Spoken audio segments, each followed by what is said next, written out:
My name is Fiona, and at 34 years old, I learned that loyalty has a very specific price tag. For 9 years, I quietly paid my parents' bills believing I was protecting our family. But at Thanksgiving dinner, I found their finalized will sitting wide open on my father's desk. They left their entire $1.5 million estate to my older brother, leaving me exactly zero. When I confronted them, my mother called me a selfish spinster who already had too much money. So I smiled, walked out to my car, and pressed a single button on my phone that would bring their perfect world crashing down. Before I continue this story, let me know where you are watching from in the comments below. Hit like and subscribe if you have ever had to stand up to toxic family members who used you. Growing up in our upscale Connecticut suburb, I was always the reliable one. While my brother Preston coasted through life on his charm and my parents' endless financial bailouts, I worked tirelessly to build my own private equity firm. I sacrificed my 20s to achieve financial independence. I bought my own car, paid my own tuition, and never asked for a dime. My parents, Richard and Patricia, gladly accepted my independence because it meant they could funnel all their resources into Preston. Thanksgiving dinner was playing out exactly like every other holiday gathering at my parents' spacious colonial home. Preston sat at the head of the table next to my father holding court. His wife Monica sat across from him feeding their 3 children and casting condescending glances my way. I sat quietly at the end of the table, enduring the usual subtle jabs about my single status and my obsession with my career. The house felt unusually drafty, so I excused myself to grab my coat from my father's home office. As I reached for my coat draped over the back of his chair, I glanced down at the massive mahogany desk. A thick legal document lay open right in the center. Last will and testament of Richard and Patricia. I did not mean to pry, but my name jumped off the page. I leaned in closer and read the finalized distribution of assets. My heart stopped beating for a full 10 seconds as my eyes scanned the crisp black text. The entire $1.5 million estate, including the house, the investment accounts, and the family heirlooms, was left entirely to Preston. The document explicitly stated that Preston was the sole heir. Then I saw my section. It stated that Fiona is to receive exactly $1 to prevent any legal contest of this document. $1. I stood there in the quiet office gripping the edge of the mahogany desk until my knuckles turned white. I thought about the past 9 years. I thought about the sacrifices I had made, the massive monthly transfers, the quiet dignity I had maintained while they paraded Preston around as their ultimate achievement. A normal person might have cried. They might have screamed or torn the document into pieces, but my tears had dried up a long time ago. Instead, a cold, sharp clarity washed over me. I picked up the heavy document and walked straight out of the office. I walked back into the dining room where the laughter was loud and the wine was flowing. Preston was in the middle of a story about his latest tech venture, a startup that I knew for a fact was bleeding money. I walked right up to the dining table and dropped the legal document right next to the cranberry sauce. The heavy thud of the paper hitting the wood silenced the entire room. "What is this?" I asked, my voice dangerously calm. My father Richard looked at the document and his face immediately turned a deep shade of crimson. He pushed his chair back and stood up, towering over the table. "You had no right to go snooping through my private office," he barked, trying to turn his embarrassment into anger. "You left it wide open on your desk," I replied, crossing my arms. "You left everything to Preston. The estate, the assets, the house. You left me $1. I looked directly into his eyes, waiting for an explanation, an apology, anything that resembled parental guilt. Instead, he doubled down. My father straightened his posture and looked down his nose at me. "Preston is the rightful patriarch of this family," Richard stated coldly. "He has a wife. He has 3 growing children to support. He is building a legacy. You are a single woman obsessed with your properties and your firm. You do not need the money." I stared at him, letting the sheer audacity of his words sink in. Before I could respond, my mother Patricia chimed in from the other end of the table. Her voice was sharp and laced with disdain. "Do not act so entitled, Fiona. Patricia said, waving her wineglass at me. "You are being completely selfish. You should be happy for your brother instead of ruining our Thanksgiving dinner with your petty jealousy." I looked over at Preston. He was leaning back in his chair, a smug smirk playing on his lips. Monica sat beside him, looking utterly triumphant. They all thought they had put me in my place. They thought I would just accept my role as the discarded daughter, the ATM machine, who would continue to fund their lifestyle out of some twisted sense of familial duty. "You think I am selfish?" I asked, keeping my voice perfectly level. "You think I do not understand family legacy?" "You clearly do not," Richard snapped. "If you did, you would understand that our assets need to be protected and kept whole for Preston children. We are doing what is best for the family. You have always been entirely too focused on yourself." The absolute delusion in his voice was staggering. For 9 years, I had silently carried their financial burdens. For 9 years, I had sacrificed my own peace of mind to ensure they did not lose this very house they were now passing on to the son who had never paid a single bill. And now they were calling me selfish. I did not yell. I did not throw a tantrum. I simply smiled. It was a cold, empty smile that caused my mother to shift uncomfortably in her seat. "I understand perfectly," I said. "You have made your priorities very clear. I hope Preston and his legacy keep you warm at night." I turned on my heel and walked out of the dining room. I grabbed my purse from the entryway and stepped out the front door without looking back. My father shouted something after me, demanding I come back and apologize, but his voice faded as the heavy wooden door clicked shut behind me. The crisp November air hit my face as I walked down the long paved driveway toward my car. The neighborhood was quiet, peaceful, completely detached from the betrayal that had just unfolded inside. I unlocked my car, got into the driver's seat, and locked the doors. The silence inside the vehicle was deafening. I sat there for exactly 1 minute, letting the reality of their betrayal settle into my bones. Then I reached into my purse and pulled out my phone. I opened my secure banking application. I navigated past my business accounts and personal savings, straight to the automated transfers menu. There it was. The recurring transaction I had set up when I was just 24 years old. $5,200 scheduled to transfer to Richard and Patricia joint checking account on the first of every single month. It was the money that kept their lights on, kept food on their table, and maintained the illusion of their wealthy suburban lifestyle. I tapped the transfer. The screen prompted me with a question asking if I was sure I wanted to modify the schedule. I pressed cancel. A second confirmation screen popped up warning me that this action would permanently delete the recurring payment. I did not hesitate. I pressed confirm. The screen refreshed, showing 0 active transfers. The 9-year financial pipeline was officially severed.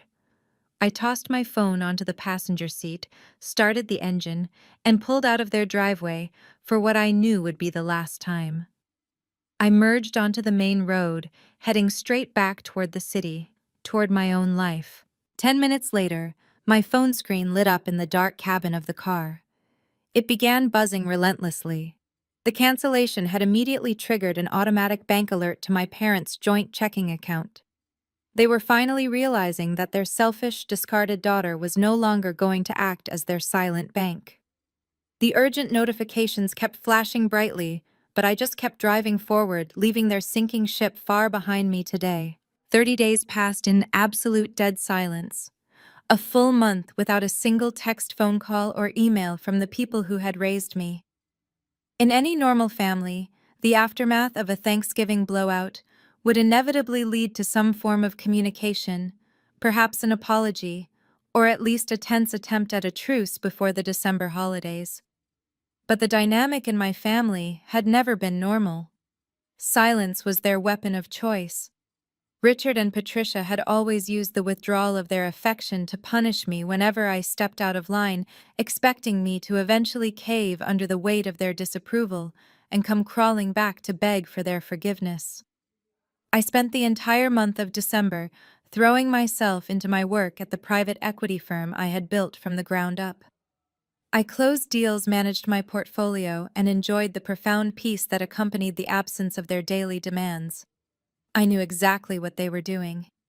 They were waiting for the first of the month, They were waiting for the automated deposit to hit their joint checking account, assuming that my silent departure from their dining room was just a momentary flare of feminine emotion, a temper tantrum that would quickly be forgotten once my ingrained sense of duty kicked back in.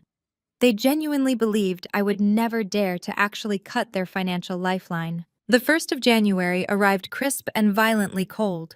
I was sitting at my sleek glass desk in my downtown corner office, reviewing a quarterly projection report when my personal cell phone vibrated against the polished wood surface. The screen illuminated, displaying a new text message from Patricia. I did not immediately reach for it. I took a slow, deliberate sip of my black coffee, savoring the bitter warmth before picking up the device. I opened the message. There was no greeting. There was no wishing me a happy new year. There was no inquiry about my health or my life. The text contained exactly 2 sentences. The mortgage is due. Transfer the funds immediately. The sheer audacity of those 9 words radiated through the screen. For 9 years, that automated transfer of $5,200 had cleared on the final day of every month, ensuring the funds were available for them on the 1st. For 9 years, they had never once sent a text to say thank you. Now, a mere 12 hours after the automated payment failed to appear in their ledger, the silence was broken. Not out of love, but out of sheer financial panic. I stared at the message, feeling an icy calm settle deep within my chest. I thought about the Thanksgiving dinner. I thought about the signed will sitting on my father's desk, leaving the entirety of their estate to Preston. I thought about being told I was just a single woman with too much money, a spinster obsessed with her properties, while my brother was crowned the rightful patriarch of a legacy he had never contributed a single cent toward. My fingers hovered over the digital keyboard. I did not type a long emotional paragraph. I did not demand an apology or explain my feelings. I simply typed one sentence. I am not the bank and you are not the owners. I pressed send. Less than 30 seconds later, my phone began to ring. The caller ID flashed with a photo of my parents standing in front of their sprawling Connecticut home, a house I had secretly kept out of foreclosure for nearly a decade. I let it ring 3 times, enjoying the rhythmic vibration against my desk, before I finally swiped to answer. I brought the phone to my ear and remained silent. "What kind of sick game are you playing?" Patricia screamed through the speaker, her voice shrill and entirely devoid of the refined country club elegance she usually projected. I am sitting at my computer looking at our bank portal, Fiona. The transfer did not go through. Fix it right now. The mortgage company will charge us a late fee by tomorrow. There is no game. I replied, my voice steady and professional, identical to the tone I used when dismantling a bad corporate merger. I canceled the automated transfer. I am no longer funding your lifestyle. The line went dead quiet for a fraction of a second as her brain struggled to process a reality she had never anticipated. When she spoke again, her voice shook with raw, unrestrained fury. "You ungrateful, spiteful child," Patricia spat. "You are throwing a tantrum over a piece of paper on your father's desk. You have a duty to this family. You have a duty as a daughter to ensure your parents are cared for. After everything we have done for you, this is how you repay us." I leaned back in my leather ergonomic chair, swiveling slightly to look out at the gray winter skyline of the city. I recalled exactly what they had done for me. When I was 24 years old, working 18-hour days to close my first major real estate deals, I lived in a damp studio apartment and skipped meals to save every dime of my commissions. During that exact same time, Patricia had purchased a brand new luxury SUV, and Richard had upgraded his golf club membership, completely ignoring the fact that their own house was secretly slipping into pre-foreclosure. They had never provided me with a college fund, a down payment, or even a basic safety net. Everything I had I built with my own 2 hands.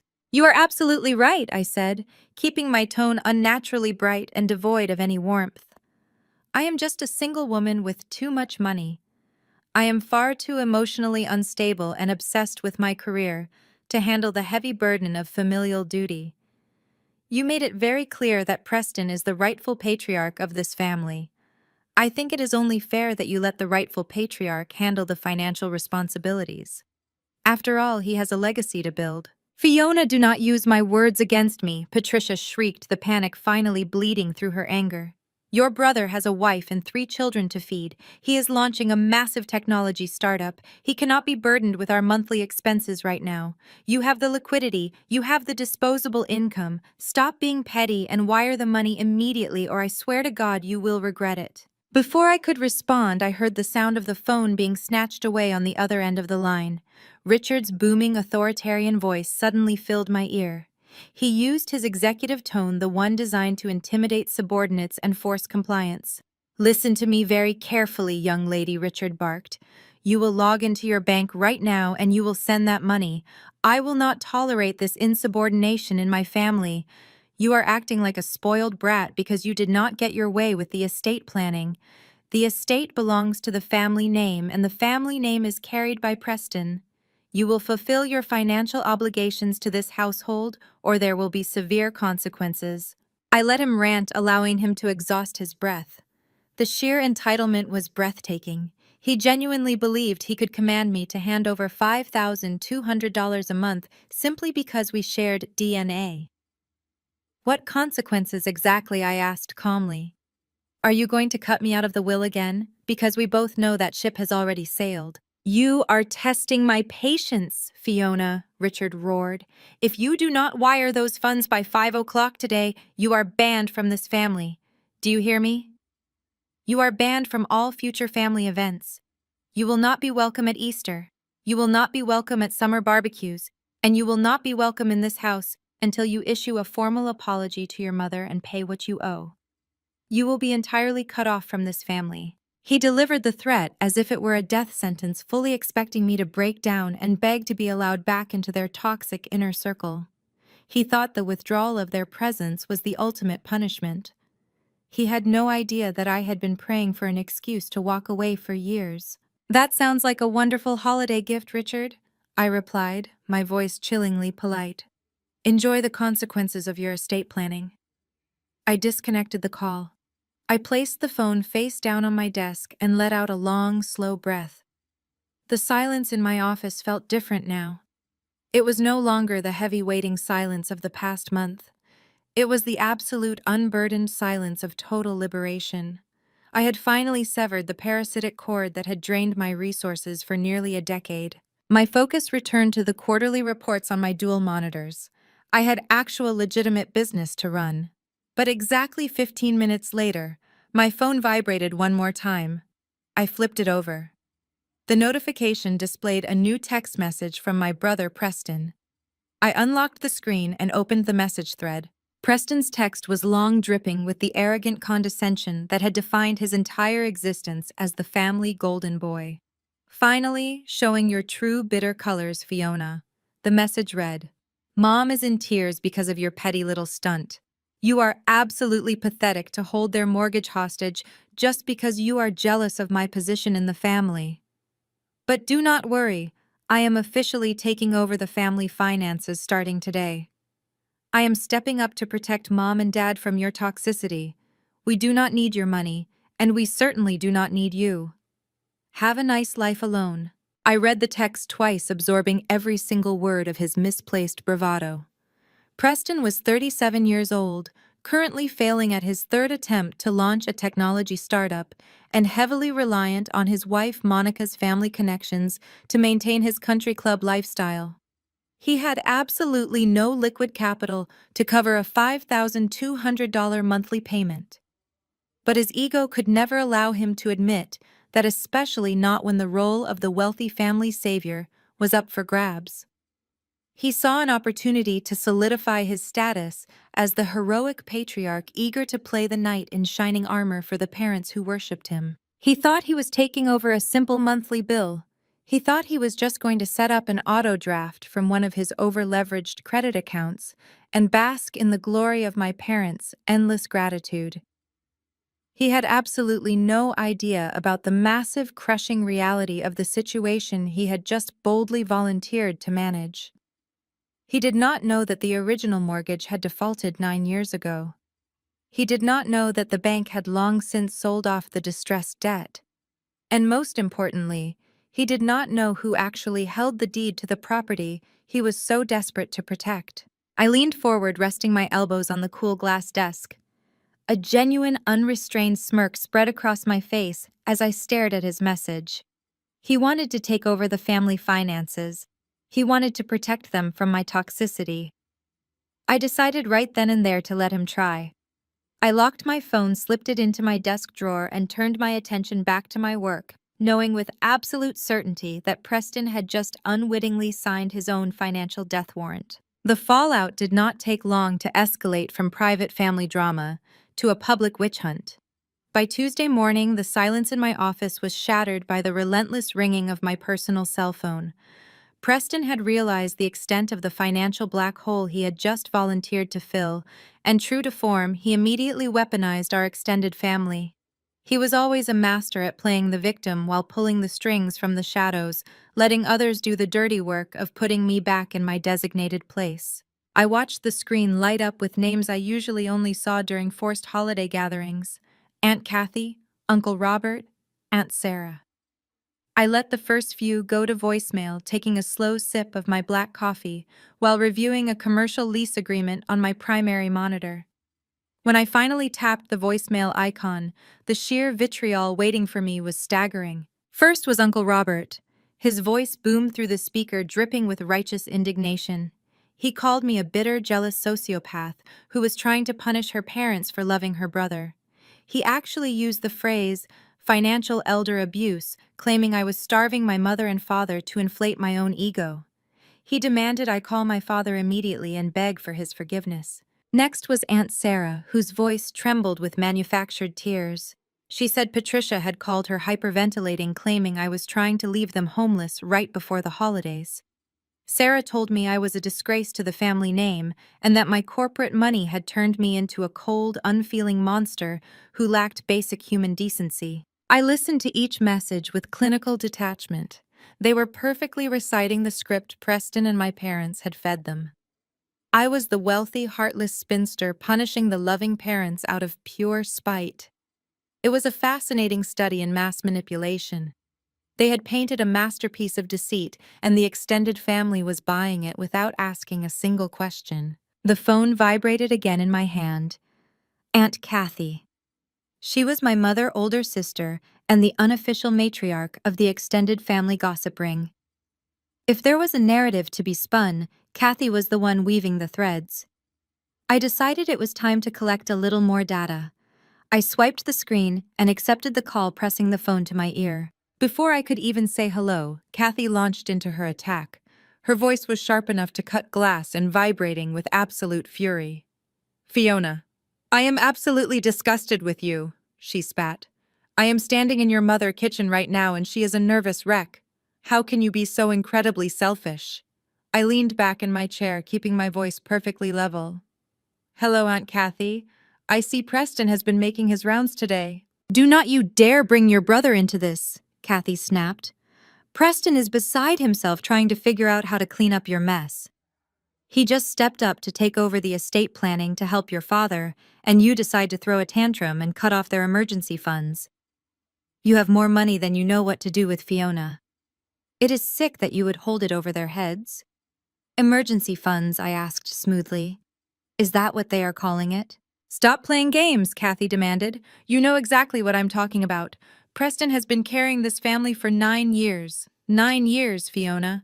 He has sacrificed his own savings to pay their mortgage and keep this roof over their heads while he was trying to build his own business and raise 3 children. And the one single time he asks you to pitch in and cover the bills for a few months while he transitions the estate accounts, you cut them off out of pure spite." The air in my corner office suddenly felt very thin. I stopped breathing for a few seconds as Kathy's words echoed in my ear. "Preston has been carrying this family for 9 years." The magnitude of the lie hit me with the force of a freight train. It was not just that my parents had taken my $5,200 every single month for nearly a decade without a single word of genuine gratitude. It was far worse than that. They had been actively taking my money and telling the entire extended family that Preston was the one paying the mortgage. My mind raced back through years of family dinners, holiday toasts, and casual conversations. I remembered Uncle Robert praising Preston for his generosity at a summer barbecue. I remembered Aunt Sarah telling me I should be more like my brother, who always put family first. I remembered my parents beaming with pride as Preston humbly accepted the compliments, never once correcting the narrative. They had stolen my silent sacrifice and handed it directly to their golden boy, wrapping him in a cape of false martyrdom funded entirely by my bank account. They let him play the hero using my sweat and my capital. "Fiona, are you listening to me?" Kathy barked, her voice rising in pitch as she misread my silence for guilt. "You are going to wire that money right now. You owe it to your brother for everything he has done. He is the only reason your parents still have a home to live in." A hot, searing wave of anger flared in my chest, but I forced it down, locking it away behind a wall of absolute ice. I could have defended myself. I could have opened my banking app, pulled up my statements, and emailed 9 years of transfer receipts to the entire family. I could have exposed the massive lie right then and there, proving that Preston was nothing but a broke fraud and my parents were pathological liars. But I realized in that split second that it would be entirely pointless. They wanted to believe Preston was the savior. They needed me to be the villain because it justified their lifelong mistreatment of me. If I showed them the truth, they would just find a way to twist it, claiming I was attacking my parents or trying to humiliate my brother to ruin his reputation. Explaining myself to people committed to misunderstanding me was a waste of my time and my energy. So I decided to let them dig. I decided to hand them the shovels and watch them hollow out their own graves. "You are absolutely right, Aunt Kathy," I said, my voice dripping with dangerous calm. "I am a terrible daughter. If Preston has been so incredibly generous for the past 9 years, I am sure he can manage to keep paying the mortgage without missing a beat. Like you said, he is the hero of the family. He does not need my toxic money polluting his legacy." "Fiona, do not you dare hang up on—" Kathy started to scream, but I pulled the phone away from my ear and tapped the red button. I immediately went into my settings and blocked her number. I then went through my contact list and systematically blocked Uncle Robert, Aunt Sarah, and every other flying monkey Preston had dispatched to harass me. The sudden silence in my office was glorious. I set my phone face down on the desk and turned to my computer monitors. The revelation of their 9-year lie had completely erased any lingering trace of familial guilt I might have subconsciously harbored. They were not just entitled, they were actively malicious. They had built an entire mythology of Preston greatness, using my silent labor as the foundation. I opened a secure browser window and logged into the administrative portal for Apex Holdings. This was the blind, limited liability company I had established entirely under my own name a decade ago to manage my private real estate acquisitions. The interface loaded, displaying my portfolio of commercial and residential properties across the state. I clicked on the residential tab and scrolled down to a specific address in an upscale Connecticut suburb. The property my parents called home. The property Preston was currently claiming he had been paying for. As I opened the property dashboard, a bright red notification banner immediately popped up at the top of the screen. It was a priority alert from the advanced credit monitoring service I had attached to the property title to prevent fraud. I clicked the alert and my eyes scanned the incoming data matrix. Someone was running aggressive hard credit inquiries against the property address. A secondary alert pinged indicating that a local commercial title agency had just initiated a preliminary title search on the deed. I leaned closer to the monitor, tracing the digital footprints. Preston was not just scrambling to figure out how to pay a monthly bill he could not afford. He had realized the original mortgage was completely gone, and he was actively trying to leverage the house. He was attempting to use the property as collateral to secure a massive line of credit likely to fund his failing technology startup, while pretending he was just stepping up to manage the estate. He believed that because his name was on the will as the sole heir, he had the right to extract equity from the home to save himself. I sat back in my chair, a slow, dark smile spreading across my face. Preston was trying to mortgage a house he did not own. He was trying to take a loan out against a property that my parents did not own. He was walking blindly into a legal minefield of federal proportions, and he was doing it with the full, arrogant confidence of a man who had never once faced a consequence in his entire life. I reached for my coffee, taking a slow, satisfied sip. Let him run the inquiries, I thought to myself. Let him fill out the paperwork and pay the application fees. Let him promise the private investors the moon and the stars based on an asset he thought was his birthright. Because when that title search finally came back, the golden boy was going to hit a brick wall made of absolute legal titanium, and there would be no one left to bail him out. I sat perfectly still in my leather chair, watching the red alerts multiply across my secure monitor. Every new digital ping was another shovel of dirt my brother was tossing out of his own grave. Preston was actively authorizing hard credit pulls against a house he did not own. He was filling out loan applications pledging collateral that belonged entirely to my holding company. It was a spectacular display of financial illiteracy mixed with staggering arrogance. Right on cue, my personal cell phone began to vibrate on the glass surface of my desk. I glanced down at the screen. The caller ID displayed a professionally taken headshot of Preston. He had paid a public relations firm $5,000 last year to take those photos for a business magazine feature that never actually materialized. I let the phone vibrate for a long moment, savoring the quiet power of knowing exactly what the man on the other end of the line was desperately trying to hide. I swiped the screen and brought the phone to my ear without saying a single word. I simply waited. Fiona, I am glad you finally decided to act like an adult and pick up. Preston's voice dripped with an unbearable level of condescension. He was using his artificial executive tone. It was a voice he had cultivated over years of pretending to be a successful entrepreneur, a voice designed to sound authoritative and commanding. To anyone else, it might have sounded impressive.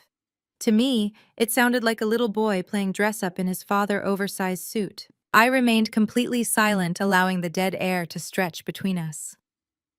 The fundamental rule of negotiation is that the person who speaks first loses power.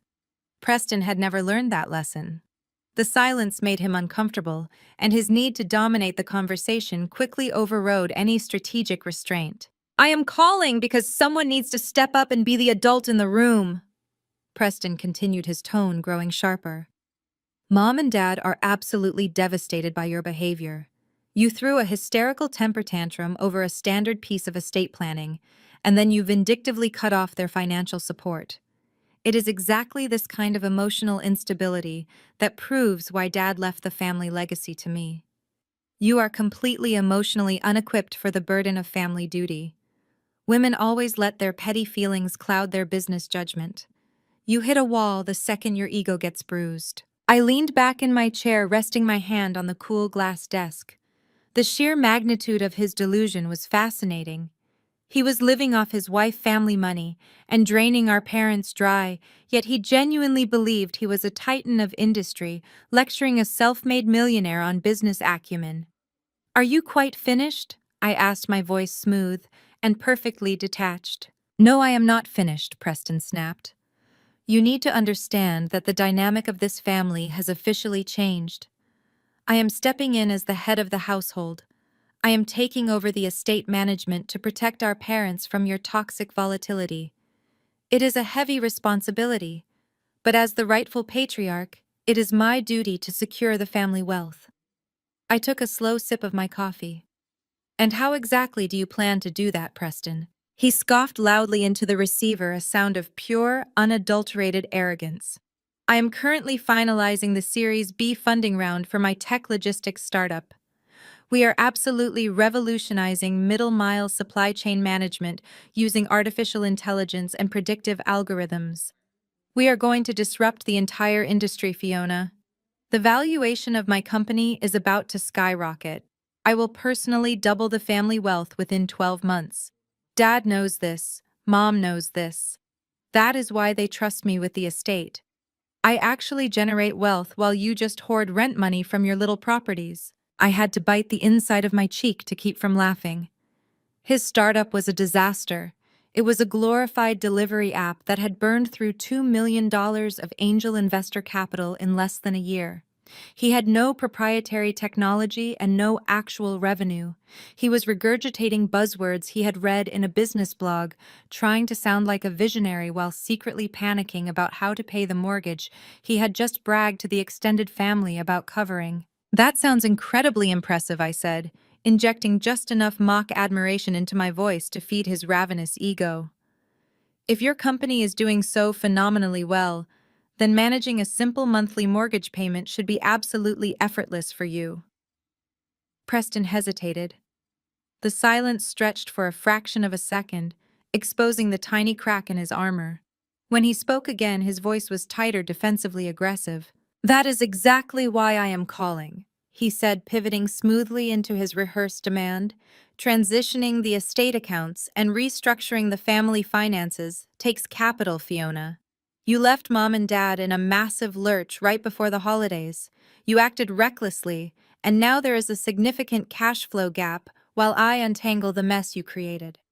"A cash flow gap," I repeated, letting the phrase hang in the air. "Do not play dumb with me," Preston barked, losing his artificial composure.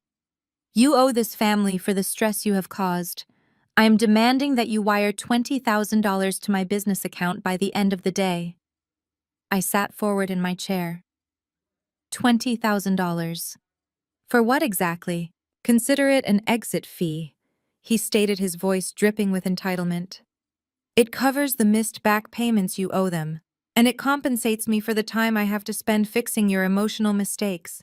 You pay the $20,000 as a penalty for your bad behavior, and then you can walk away with a clear conscience. I will handle the family legacy from here on out. If you refuse to wire the funds by 5 o'clock, I will make sure every single business contact we share knows exactly how you treat your own elderly parents. I will ruin your professional reputation, Fiona." The threat hung in the air. He genuinely thought he held all the cards. He thought he could extort me by threatening my public image, believing I was as obsessed with social perception as he and my parents were. He thought demanding a massive lump sum under the guise of an exit fee would intimidate me into submission. For a moment, I simply listened to the sound of his ragged breathing through the phone receiver. He was nervous. He needed that $20,000 desperately to keep his sinking ship afloat, and he thought he could bully his younger sister into handing it over. A soft chuckle escaped my lips. I tried to suppress it, but the absolute absurdity of the situation was too much. The chuckle grew into a genuine deep belly laugh that echoed off the glass walls of my corner office. I laughed until my eyes watered. "What is so funny?" Preston demanded, his voice pitching upward in panic. "This is not a joke, Fiona. I will destroy you." I caught my breath, wiping a single tear of mirth from the corner of my eye. "You want me to fund your failing startup under the guise of a family exit fee?" I said, my tone dropping into a cold, deadly register. "You are not a patriarch, Preston. You are a parasite. You cannot even afford your own car payment, let alone a mortgage." "I am warning you, Fiona," he stammered, his facade completely shattering. "No, I am warning you," I interrupted, my voice slicing through his panic like a surgical scalpel. "You have no idea what you are dealing with.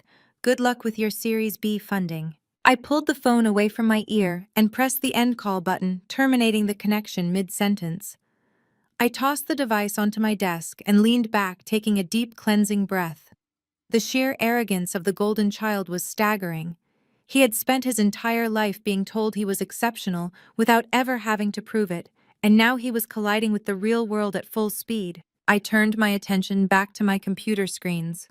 The administrative portal for Apex Holdings was still open. The red alert banners indicating hard credit inquiries had multiplied over the last 10 minutes. Preston was moving fast. He was desperate for capital, and he was pulling every string he could find to secure a loan against the house. I opened my email client to begin reviewing my afternoon meeting schedule. But before I could click on the first unread message, my office intercom buzzed. I reached over and pressed the silver button. "Yes, Sarah," I said, speaking to my executive assistant. "Fiona, I have Gregory on line 1 for you," Sarah said, referring to my lead corporate attorney. "He says it is highly urgent regarding the Apex Holdings portfolio." A sharp thrill of anticipation coursed through my veins. Put him through, Sarah. The line clicked, and Gregory's deep, resonant voice filled the room. Fiona, we have a situation that requires your immediate attention. Go ahead, Gregory, I said, pulling up a blank digital notepad on my screen. My compliance team just intercepted a direct communication from a commercial title agency based in Connecticut. Gregory explained, his tone strictly professional. They are reaching out to the registered agent of Apex Holdings to verify the deed status on the residential property you hold in Fairfield County. I smiled, staring at the digital alert on my monitor. And why exactly is the title agency contacting us, Gregory? Because an individual named Preston is attempting to initiate a massive lending protocol against the property, Gregory stated. The title agency flagged the application because Preston's name does not appear anywhere on the deed or the chain of title. He is actively attempting to secure a $400,000 home equity line of credit against a property that belongs exclusively to your holding company. The words hung in the air, heavy with profound legal implications. Preston was not just arrogant anymore. He had crossed a very distinct line. A home equity line of credit required the applicant to pledge the property as collateral. To pledge the property, you had to legally own it. Preston was willingly and knowingly submitting federal financial documents claiming ownership of an asset he had absolutely no legal right to. Gregory, I said, my voice perfectly steady. Do not block the title agency inquiry. Do not tell them the application is fraudulent yet. Let them continue processing the paperwork. Fiona, Gregory cautioned, a note of warning in his voice. If he signs those final closing documents, he is committing federal wire fraud and bank fraud. He is attempting to extract nearly $500,000 using stolen collateral. I know exactly what he is doing, Gregory, I replied, my eyes locked on the screen. Let him run the entire application. Let him dig the hole as deep as he possibly can. Do not interfere until the absolute last minute. I want him to sign his name on every single dotted line. There was a brief pause on the other end of the line before Gregory responded. Understood, Fiona. We will monitor the title agency progress and prepare the necessary cease and desist documentation for when you are ready to pull the trigger. I thanked him and disconnected the line. I stood up from my desk and walked over to the floor-to-ceiling windows, looking down at the bustling city streets far below. Preston wanted to be the head of the family. He wanted to take control of the legacy. He wanted to steal $400,000 out of my property to fund his pathetic tech startup, and he thought he could do it right under my nose. He thought I was just an emotionally unequipped woman who would roll over and let him win. He had no idea that he was walking into a steel trap that I had designed, constructed, and quietly maintained for almost a decade. The game was no longer about a Thanksgiving dinner insult or a canceled monthly transfer. The Golden Boy had just escalated this to a felony, and I was going to let him burn. It was a Tuesday afternoon when the reality of my brother's financial desperation violently invaded my physical workspace. I was seated at my glass desk in the middle of a high-stakes video conference with a commercial real estate developer based in Tokyo. My corner office was designed to be a sanctuary of absolute focus. The heavy oak door to my suite was always kept shut during international negotiations, a strict boundary my executive assistant Sarah enforced with military precision. But the sanctity of that boundary was suddenly shattered by the sound of raised voices echoing through the reception area. I could hear Sarah firmly instructing someone that they could not simply barge in unannounced. Her protests were completely ignored. The heavy oak door flew open, hitting the rubber wall stop with a loud, definitive thud. Preston marched into my office with his wife Monica trailing right behind him. They bypassed my assistant, completely moving with the unearned entitlement of people who believed the world existed simply to cater to their demands. I did not flinch or react with surprise. I calmly muted my microphone, looked directly at the camera, and politely asked my Tokyo clients for a brief 5-minute recess to handle an unauthorized building intrusion. I closed my laptop screen and folded my hands on the desk, waiting. Preston was wearing a custom-tailored suit that I knew he could not afford, while Monica carried a designer handbag that cost more than her husband had earned in the entire previous quarter. They stood in front of my desk, radiating aggressive hostility. Preston did not bother with a greeting. He reached inside his leather portfolio, pulled out a thick, stapled document, and violently slid it across the smooth glass surface of my desk. The papers stopped right in front of my folded hands. "Sign it!" Preston demanded, his voice tight, with a mixture of arrogance and poorly concealed panic. I looked down at the bold black letters printed at the top of the first page. It was a quitclaim deed. It was a legally binding document designed to completely surrender any and all rights, interests, and ownership claims to a specific piece of real estate.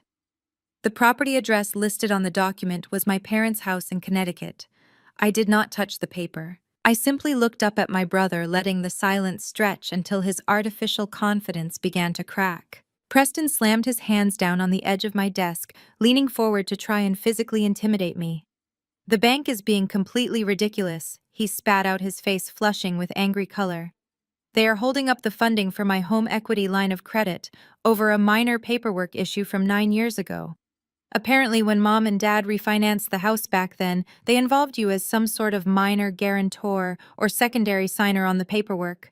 The underwriters are dragging their feet, claiming they need your explicit sign-off to clear the title defect before they will release my $400,000. It is a completely meaningless technicality, but they will not fund my tech startup until you sign that piece of paper releasing your old claim." The absolute delusion of his statement was almost beautiful. He genuinely believed that the bank was just being overly bureaucratic. He had completely misinterpreted the reality of the situation because his massive ego could not comprehend the truth. The bank had run the title search. The bank had discovered that Richard and Patricia were not the legal owners of the property. The bank had seen the name of my holding company, Apex Holdings, on the absolute deed. But Preston, in his infinite arrogance, had twisted that devastating financial reality into a minor clerical error that his little sister just needed to rubber stamp away. Before I could even formulate a response, Monica stepped forward, placing her manicured hand on Preston's shoulder in a show of unified superiority. She looked around my pristine corner office, her eyes sweeping over the original artwork and the panoramic city views with blatant disgust. "It is a cute little space," Fiona Monica said, her voice dripping with venomous condescension. "But it is time to stop playing businesswoman. Preston is actually trying to save this family. He is building a real company that will secure our children's future and generate actual wealth. You have had your fun pretending to be an important executive, but right now your petty little grudges are standing in the way of his business. You need to stop acting like a jealous child, sign the paper, and let my husband do what he was born to do." I slowly picked up the document, feeling the weight of the thick premium paper. They had clearly gone to a lawyer to draft this, assuming I would be stupid enough to sign away a multi-million-dollar asset just because they barged into my office and demanded it. I flipped to the second page, reading the dense legal jargon. They were essentially asking me to gift them the house free and clear, so Preston could immediately leverage it to the hilt and gamble the equity on a logistics app that had zero market viability. He was demanding that I surrender the very roof over my parents' heads so he could play the role of the successful tech mogul. "Are you genuinely telling me," I asked, keeping my tone dangerously calm, "that you want to take out a $400,000 loan against the house where Mom and Dad currently live?" "It is called leveraging assets," Fiona Preston scoffed, rolling his eyes as if he were explaining basic addition to a toddler. "It is what real entrepreneurs do. The startup needs a temporary cash injection to scale operations. The return on investment will be astronomical. I will pay off the equity line in 6 months, and the family portfolio will double. Not that you would understand high-level venture mechanics. Just sign the deed so I can get back to doing real work." "And what happens when your little delivery app burns through that $400,000, just like it burned through your initial investor capital?" I asked, looking directly into his eyes. "What happens when the bank forecloses on the house and Mom and Dad are thrown out onto the street? Who exactly is the patriarch going to blame when that happens?" Monica slammed her hand on the desk, her diamond rings clacking sharply against the glass. "Do not you dare speak to him like that," she shrieked. You are just bitter because you are a miserable spinster, and Preston actually has a family and a legacy to protect. You have absolutely no right to hold his funding hostage over a 9-year-old clerical error. Sign the paper immediately, Fiona. We are not leaving this office until you do your duty. I looked at the document one last time. I looked at the little yellow sticky tab they had placed on the signature line, pointing exactly to where they expected me to surrender my leverage. I stood up from my chair. I did not raise my voice. I did not offer them an explanation about Apex Holdings or the true nature of the foreclosure I had secretly bailed our parents out of a decade ago. I simply walked around my desk holding the quitclaim deed in my right hand. Preston and Monica watched me with smug satisfaction, clearly believing that their aggressive ambush had worked. They thought I was walking over to grab a pen from the credenza. Instead, I walked straight over to the heavy-duty industrial crosscut shredder sitting in the corner of my office. It was a massive machine designed to destroy sensitive corporate financial records, reducing thick documents into microscopic pieces of unreadable confetti. I pressed the power button on the top of the machine. The heavy motor hummed to life with a deep mechanical growl. "What are you doing?" Preston demanded, his smug expression instantly vanishing. I held the quitclaim deed directly over the feeding slot. "I am cleaning up the garbage that someone left on my desk," I replied. I let go of the paper. The industrial blades caught the thick document, instantly pulling it down into the machine with a violent grinding noise. Preston lunged forward across the room, but he was entirely too late. We both watched as the legal document demanding I surrender my multi-million-dollar property was chewed into thousands of tiny, meaningless shreds. The machine ground to a halt, leaving a heavy, stunned silence in the office. Monica gasped, pressing her hands over her mouth in pure shock. Preston's face turned an alarming shade of purple, his eyes bulging with unrestrained fury. "You crazy, vindictive witch!" Preston screamed, his voice echoing off the glass walls. "You have completely lost your mind. Do you have any idea what you just did? You just ruined my funding timeline. I will drag you through the courts for this.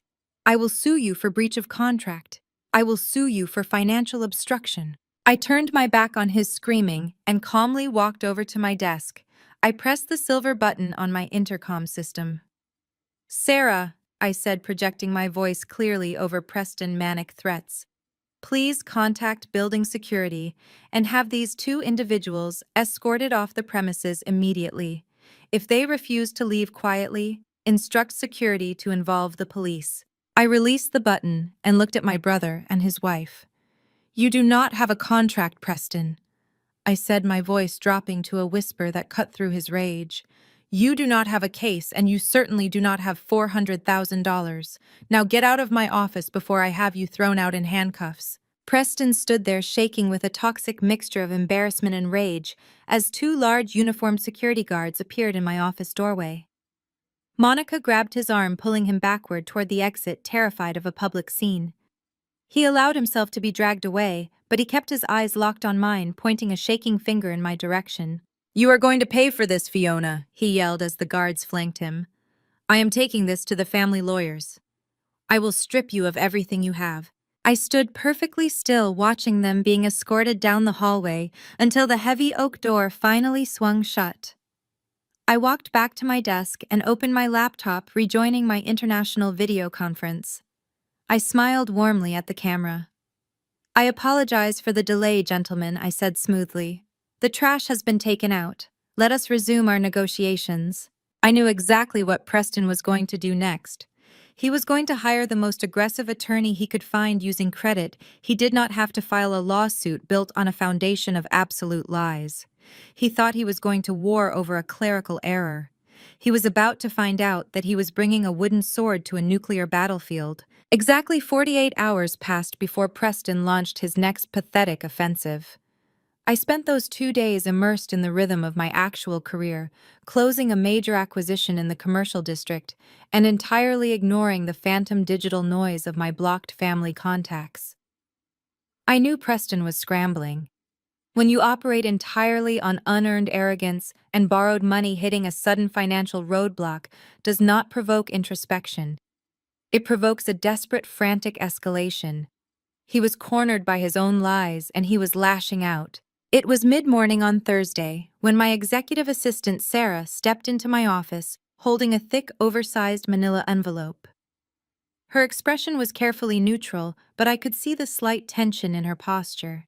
"A private courier just dropped this off, Fiona," she said, handing it across the desk. "It was marked for your direct signature only. I signed for it on your behalf, but the courier was aggressively insistent that it was highly sensitive legal material." I thanked her and waited until she closed the door before inspecting the package. The return address printed in an ostentatious gold foil font read, "Vance and Sterling Associates." I recognized the name immediately, and a cold smile touched my lips. They were not a respected corporate litigation firm.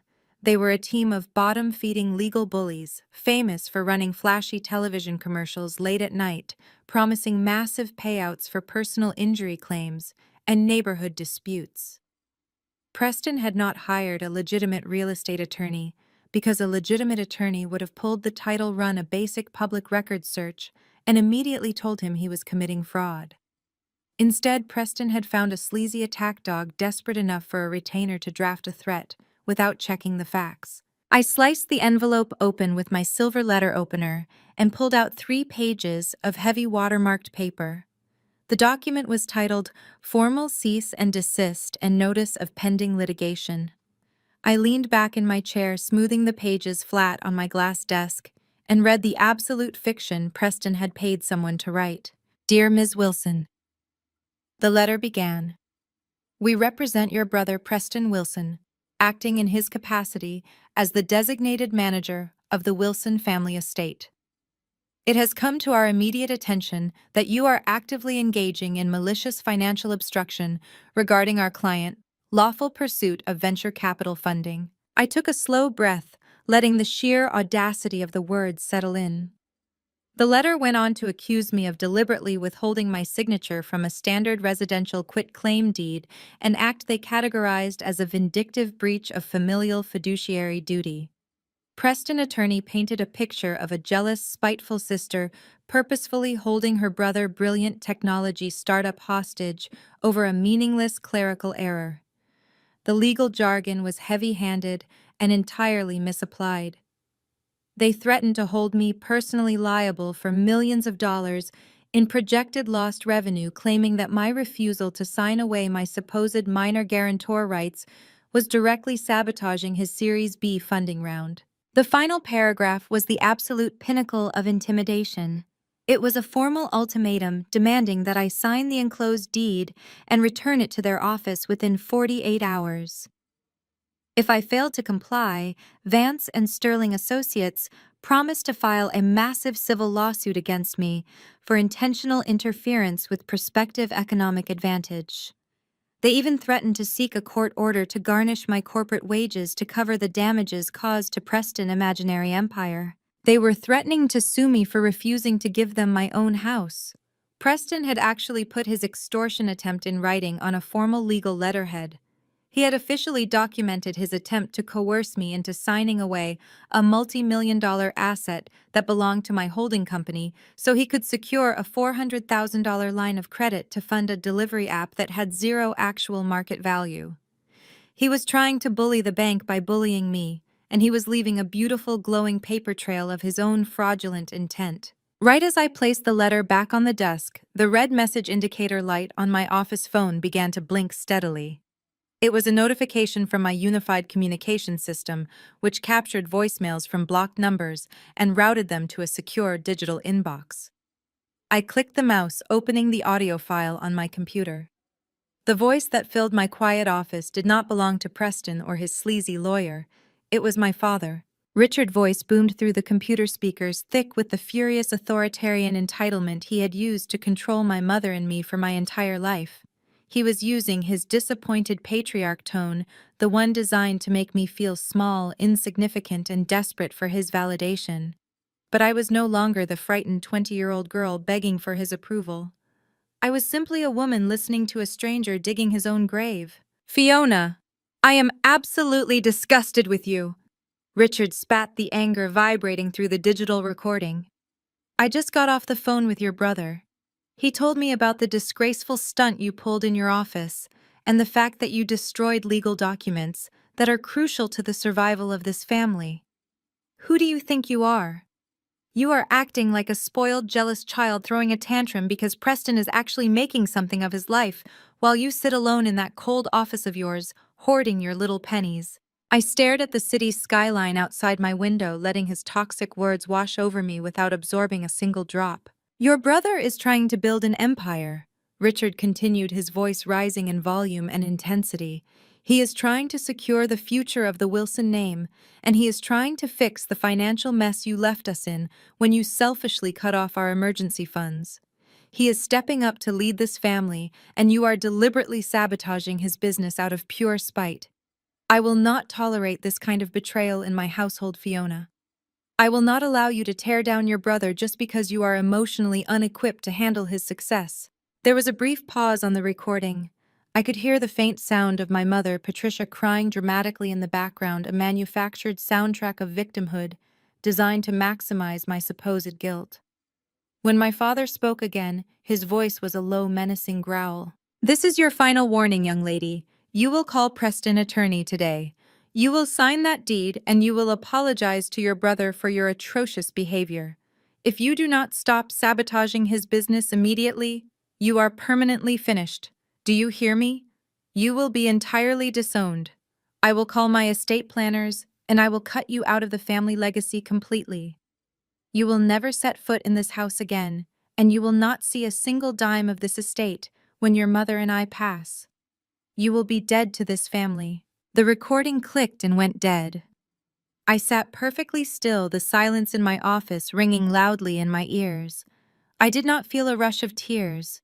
I did not feel a sudden, suffocating weight of rejection. I felt an icy, profound, and absolute liberation. He was threatening to cut me out of the family legacy. He was threatening to withhold the estate. The irony was so brilliant, it was almost blinding. The family legacy he was using as a weapon was a mountain of debt that I had quietly erased 9 years ago when he was busy upgrading his golf clubs. The estate he was threatening to disinherit me from was the very ground beneath his feet, ground that I had purchased at a private foreclosure auction through a blind trust while he slept soundly in a bed he no longer owned. They had absolutely nothing left to withhold from me. Their entire reality was a stage play funded by my silent charity, and they had just fired the director. I reached out and clicked the mouse. The digital trash can icon flashed, and my father's furious ultimatum vanished into the digital void, deleted permanently. I looked down at the flashy, aggressive cease and desist letter sitting on my desk. Preston had played his final card. He had sent the legal threat. He had sent the patriarch to enforce the hierarchy. They were fully committed to the lie, fully invested in stealing equity from a house they believed was theirs by divine right. The trap was not just set, it was locked, loaded, and begging to be sprung. I picked up my desk phone and pressed the speed dial button for my lead corporate attorney. The line rang exactly once before he answered. "Gregory speaking. Gregory?" I said, my voice crisp and ringing with total authority. "It is time," Fiona. Gregory replied, his tone instantly shifting into high gear.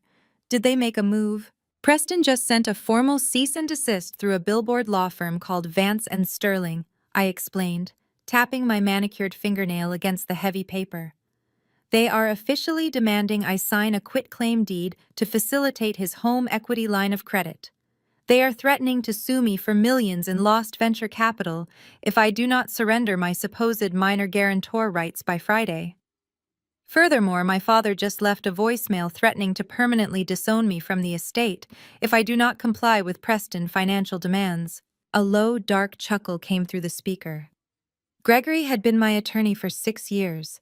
He knew exactly how much power I held, and he despised parasitic entitlement almost as much as I did. "They actually put an extortion attempt regarding a property they do not own in writing?" Gregory asked. "They printed it on high-quality watermark paper," I confirmed, smiling at the sheer stupidity of my brother. "They took the bait, Gregory. They swallowed it whole. Preston is aggressively pushing the bank and threatening me to clear the title defect." "Then it is time to unsheathe the weapon," Gregory said, his voice turning sharply professional. "I have the complete Apex Holdings property dossier prepared. The original foreclosure purchase records the chain of title, the current deed, and the notice of immediate eviction are all verified and ready for deployment. How do you want to play this, Fiona? I stood up from my desk, picking up the cease and desist letter.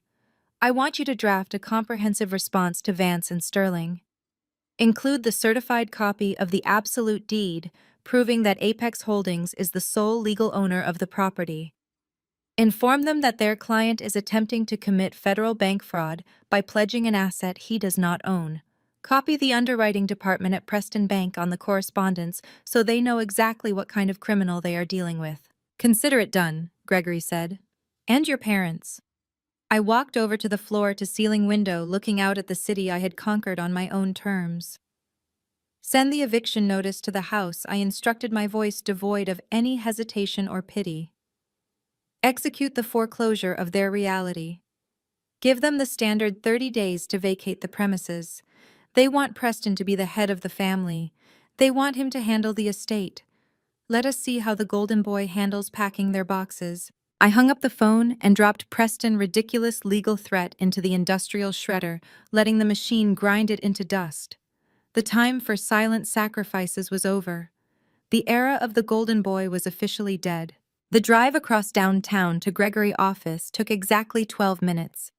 I spent the entire ride in the back of my town car, watching the city blur past the tinted windows, feeling a profound sense of absolute clarity. For 9 years, I had carried the secret weight of my family financial survival. I had protected my father's fragile ego and shielded my mother from the terrifying reality of suburban poverty.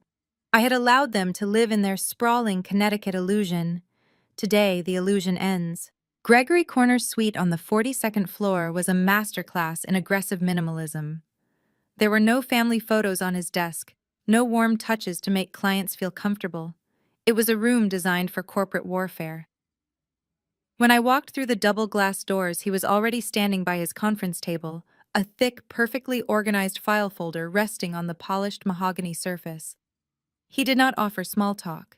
He simply pointed to the file with a razor-sharp smile. "Let us review the anatomy of a spectacular failure," Gregory said, opening the file.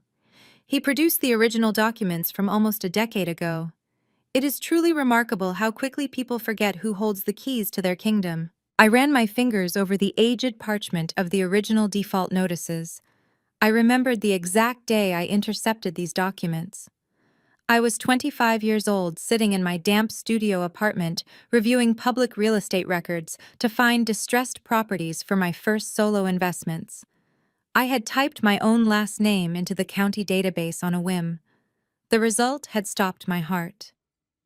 My parents' sprawling Connecticut estate, the very house where Richard hosted his lavish summer barbecues and Patricia held her exclusive garden club meetings, was exactly 90 days away from public auction. Richard had quietly leveraged the house to the absolute maximum to fund a series of catastrophic golf course investments. When the market shifted, he stopped paying the mortgage entirely, hiding the default notices from everyone, including his wife. He was completely paralyzed by his own financial incompetence. Rather than confronting him and triggering a massive family meltdown, I had chosen a different path. I had just closed my first major commercial deal and had significant liquid capital. I could have simply written my father a check to clear the arrears. But I knew Richard. If I handed him cash, he would have used it to maintain his country club lifestyle, while the house slipped right back into foreclosure. He needed a bailout, but he also needed a landlord. So I engaged Gregory. Through my newly formed blind trust, Apex Holdings, we approached the bank holding the distressed debt. The bank was thrilled to offload a toxic, non-performing residential asset. I bought the paper for pennies on the dollar. But I did not stop there. To prevent a public foreclosure auction that would have destroyed my parents' social standing in their affluent community, Gregory executed a deed in lieu of foreclosure. Richard and Patricia legally surrendered the absolute title of the property to Apex Holdings. In exchange, they were allowed to remain in the house. "They are not homeowners," Gregory stated, tapping the certified deed with his expensive pen. "They have not been homeowners for 9 years. They are your legal tenants. They are tenants who have never paid a single dime in rent. I added, my voice echoing in the quiet office. To save my father pride, I had orchestrated a beautiful fiction. I told my parents I would handle the transition with the bank. I set up an automated monthly transfer of $5,200 from my accounts to cover the massive property taxes, the insurance premiums, and the essential structural maintenance required to keep the aging estate from falling apart. I allowed Richard to call it his automated mortgage payment so he could still feel like the master of his domain. I let them live rent-free in a multi-million-dollar home that belonged entirely to me. And they took that silent, enormous sacrifice and credited it entirely to Preston. They allowed my brother to wear the crown of the provider while I quietly paid for the castle. Gregory pulled Preston's cease and desist letter from his briefcase, laying it next to the absolute deed. He shook his head, letting out a dry, humorless laugh. Your brother retained Vance and Sterling. They are a volume shop, Fiona. They handle slip and fall accidents and minor traffic disputes. They churn out threatening letters hoping to intimidate unsophisticated targets into quick cash settlements. The attorney who drafted this clearly did not bother to run a basic title search. If he had, he would have realized he just sent a formal legal demand to the actual owner of the property demanding she sign away her rights to accommodate a fraudulent loan application. Preston thinks he is dealing with a clerical error, I said, leaning forward, resting my elbows on the mahogany table. He thinks the bank just needs my signature to clear a minor hurdle. He genuinely believes that because he is the sole heir named in Richard, he has the right to extract $400,000 in equity from the home to save his failing logistics startup. Monica even told me to stop playing businesswoman and just sign the paper to secure the family future. Gregory's eyes gleamed with predatory delight. He is attempting to secure a home equity line of credit against collateral he does not own. He is submitting financial documents to a federally insured institution, claiming legal right to an asset held by Apex Holdings. If he signs the final closing documents, he crosses the threshold into federal bank fraud. We have him completely dead to rights, Fiona. We can file an injunction. We can sue him for malicious prosecution. We can report the attorney to the state bar for gross negligence. We could absolutely bury them under a mountain of litigation that would bankrupt his startup by Tuesday. I looked down at the documents. The aggressive cease and desist letter lying right next to the certified deed proving my absolute ownership. The traditional corporate response would be to unleash a massive legal counterstrike. It would be to bury Preston in paperwork and force him to publicly admit his fraud. But that would require engaging with his delusion. That would validate his belief that we were fighting a war between equals. Preston wanted a grand legal battle because a grand battle meant he was important. He wanted the drama of a family feud because it fed his victim complex. I did not want a battle. I wanted a slaughter. I wanted a response so painfully mundane and bureaucratic that it would shatter his entire reality in a single stroke. No lawsuits, Gregory said, my voice perfectly calm and cold. We are not going to validate his arrogant little fantasy with a massive legal response. We are not going to threaten him or engage with Vance and Sterling ridiculous claims. Gregory raised an eyebrow, leaning back in his chair. Then how do you want to handle this? Preston thinks he is the patriarch, I explained, tracing the edge of the deed with my finger. He thinks he just took over the estate finances. He sent a legal demand trying to act like the master of the house. So let us treat him exactly like what he is. He is managing the affairs of a delinquent tenant. I looked up, meeting Gregory's eyes. Draft a standard tenant ledger, nothing fancy, no corporate letterhead from the law firm. Just the basic automated accounting printout from Apex Holdings property management software. Generate a ledger showing that the occupants of the Connecticut property are officially 30 days delinquent on their monthly maintenance and tax responsibilities. Add a standard late fee. Gregory's lips parted in a slow, wicked smile as he instantly grasped the profound insult of the strategy. You want to respond to a multi-million-dollar lawsuit threat with a past due rent notice. Exactly, I said. Do not address the fraud. Do not address his startup. Do not even mention the quitclaim deed or his attempt to leverage the house. Just send a completely automated generic notice stating that the monthly payment of $5,200 has not been received for the current billing cycle. Attach the standard language stating that if the delinquent balance is not cleared within 15 business days, Apex Holdings will initiate formal eviction proceedings. It is the ultimate dismissal, Gregory noted, pulling his laptop toward him and opening the property management interface. It completely ignores his posturing. It reduces his grand legal threat to a minor administrative annoyance. He demanded $20,000 from me to cover his so-called transition costs into taking over the estate, I said, the memory of his arrogant voice echoing in my mind. He told me he was the adult in the room.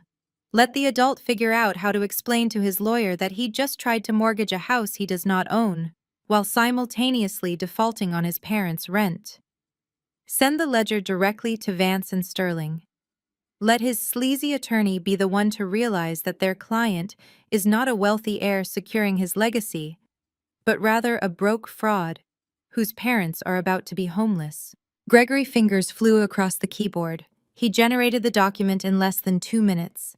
He printed the ledger and slid it across the table. It was beautifully ordinary. A simple black and white spreadsheet listing the property address, the tenant names, and a bold red balance due of $5,250, reflecting the added $50 late fee. Perfect, I said, staring at the document. It was a masterpiece of corporate apathy. I will have this couriered to Vance and Sterling immediately, Gregory said, placing the ledger into a standard windowed envelope. When that attorney looks up Apex Holdings and pulls the actual title record to verify the landlord claim, he is going to drop Preston as a client faster than you can blink. No personal injury lawyer is going to risk his license participating in federal bank fraud. I stood up from the conference table, smoothing the front of my suit jacket. The trap was perfectly set. Preston had marched into my office demanding I surrender my kingdom, and I had just handed him a bill for the cleaning service. He was about to experience the absolute crushing weight of reality. Let me know when the courier confirms delivery, Gregory, I said, turning toward the door. I have a feeling my brother is going to have a very difficult conversation with his legal counsel this afternoon. I walked out of the high-rise office, stepping into the elevator with a profound sense of peace. The Golden Boy was finally going to learn exactly who actually held the gold. The delivery of the single-page ledger to the cramped strip mall office of Vance and Sterling Associates occurred precisely at 2 p.m. I knew this because Gregory forwarded me the delivery confirmation signature. What happened next was a display of sheer staggering incompetence that even I had not fully anticipated. When you operate a volume law practice, heavily reliant on flashy billboards and quick settlements, diligence is often the first casualty. Instead of performing a basic title search on the Connecticut property, Preston attorney took one glance at the generic automated invoice from Apex Holdings and assumed it was a childish bluff. He looked at the black and white spreadsheet, the $50 late fee, and the total balance of $5,250, and completely misread the situation. He did not see the quiet power of a massive holding company enforcing a lease. He saw a desperate younger sister creating a fake shell company on her computer to try and scare her older brother. The lawyer, who was likely charging Preston a massive retainer he could not afford, immediately called his client. I could easily imagine the conversation that followed. The sleazy attorney probably laughed out loud, assuring my brother that my response was definitive proof that I had no real legal counsel and absolutely no actual leverage. He likely told Preston that the fake rent invoice was a pathetic intimidation tactic designed to distract from my fiduciary obligations to the estate. Preston, fueled by this spectacularly bad legal advice and his own limitless ego, took that assumption and ran with it straight to our parents. He convinced them that my refusal to sign the quitclaim deed and my subsequent invoice were signs of profound weakness. He spun a narrative where I was terrified, cornered, and lashing out with fabricated documents because I knew they were about to strip me of my inheritance. He painted himself as the victorious protector of the family wealth. My parents, intoxicated by Preston, manufactured victory and blinded by their own unchecked entitlement, decided it was time to deliver the final crushing blow. They wanted to punish me for daring to demand money from the golden boy. They wanted to starve me into submission and remind me of my place at the bottom of the family hierarchy. I could picture the scene perfectly. Richard sitting in his leather wingback chair swirling a glass of expensive scotch that I had technically subsidized while Patricia hovered over his shoulder, egging him on. At exactly 8 o'clock that evening, a notification popped up on my personal laptop. It was an email from my father's personal account. He had copied my mother, Preston, and Monica on the message, ensuring the entire family was present in the digital gallery for my execution. The subject line read, "Official Notice of Disinheritance and Financial Severance." I clicked the email open, leaning back against my velvet sofa, taking a slow sip of sparkling water as I read the words that would ultimately leave them homeless. Fiona, the email began. Your brother has informed us of the ridiculous fake invoice you had couriered to his legal counsel today. We are absolutely appalled by your childish behavior. To invent a fake property management company and demand rent from your own parents is a level of disrespect and delusion that we will not tolerate. We know you are lashing out because you are jealous of Preston Venture Capital's success, but trying to extort us with a fabricated late fee is pathetic. You have made your choices, and now you will live with the consequences. I read the next paragraph twice, savoring the magnificent stupidity of my father's rage. Because of your malicious obstruction of your brother business and your refusal to sign the deed clearance, we are taking immediate corrective action. Effective today, you are officially cut out of this family. You are no longer our daughter, and you are no longer a beneficiary of the Wilson estate. Furthermore, we are putting an immediate halt to all property tax reimbursements and maintenance contributions we normally allow you to manage on our behalf. We will not be sending the $5,200 this month or any month moving forward. We are withholding all payments to starve out your little rebellion. We will resume funding only when you sign Preston legal documents and issue a formal written apology to this family. Do not contact us again until you are ready to comply. It was a masterpiece of accidental self-destruction. In his desperate attempt to sound like a powerful patriarch, putting his disobedient daughter in her place, Richard had documented his own financial suicide. He had explicitly put in writing that he was intentionally withholding his monthly payment. He had characterized it as a property tax reimbursement to maintain his delusion of ownership, but in the eyes of the law and the state housing court, a monthly payment made to maintain residence is rent. He had just handed me a signed, dated confession of deliberate lease default. I did not feel a single pang of sorrow reading my father's declaration of disinheritance. I did not care that my mother had stood over his shoulder and approved every toxic word. I did not care that Preston and Monica were probably sitting in their overpriced rented apartment, toasting to my supposed demise. All I felt was the cold, clinical satisfaction of a hunter watching the prey lock the cage door from the inside. For 9 years I had carried their massive debt. I had saved them from public ruin when Richard Golf Course Investments collapsed. I had bought their distressed debt through Apex Holdings, allowing them to live rent-free in a multi-million-dollar mansion, while I quietly paid the massive property taxes and maintenance fees. And their response to my years of silent sacrifice was to disown me the second they thought I was blocking Preston from stealing my equity. I saved the email as a secure PDF file and forwarded it directly to Gregory's personal inbox. I did not add a long explanation or a triumphant message. I simply typed 3 words in the body of the email. They confessed. Proceed. Gregory called me less than 2 minutes later. I answered the phone and heard the unmistakable sound of him laughing. It was a rich, deep sound that echoed through the secure line. He could not contain his genuine amusement. Fiona, he said, his voice thick with predatory glee. Please tell me your father did not actually consult a lawyer before hitting send on this email. He consulted his ego. Gregory the First replied, staring at the glowing screen of my laptop. And his ego told him that withholding money was the ultimate way to establish dominance. He thinks he is punishing me by cutting off the very funds that keep a roof over his head. He is entirely convinced that I am just a frightened girl playing a prank with a fake company name. This is beyond perfect, Gregory said, the amusement fading into sharp professional focus. In Connecticut housing court, one of the few defenses a tenant can sometimes use to delay an eviction is claiming temporary financial hardship or a banking error. They try to argue that they intended to pay, but fell on tough times requiring leniency from the judge. But your father just incinerated that defense.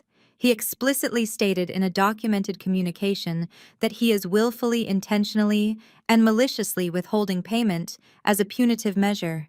He admitted he has the funds, but refuses to pay until you meet an extortionate demand regarding a separate legal matter.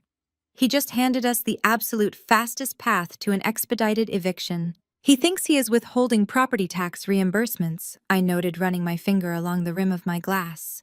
He still cannot comprehend that Apex Holdings is his actual landlord, and that he is just a tenant living on my charity. The court will not care what creative terminology he uses to protect his fragile pride, Gregory stated firmly.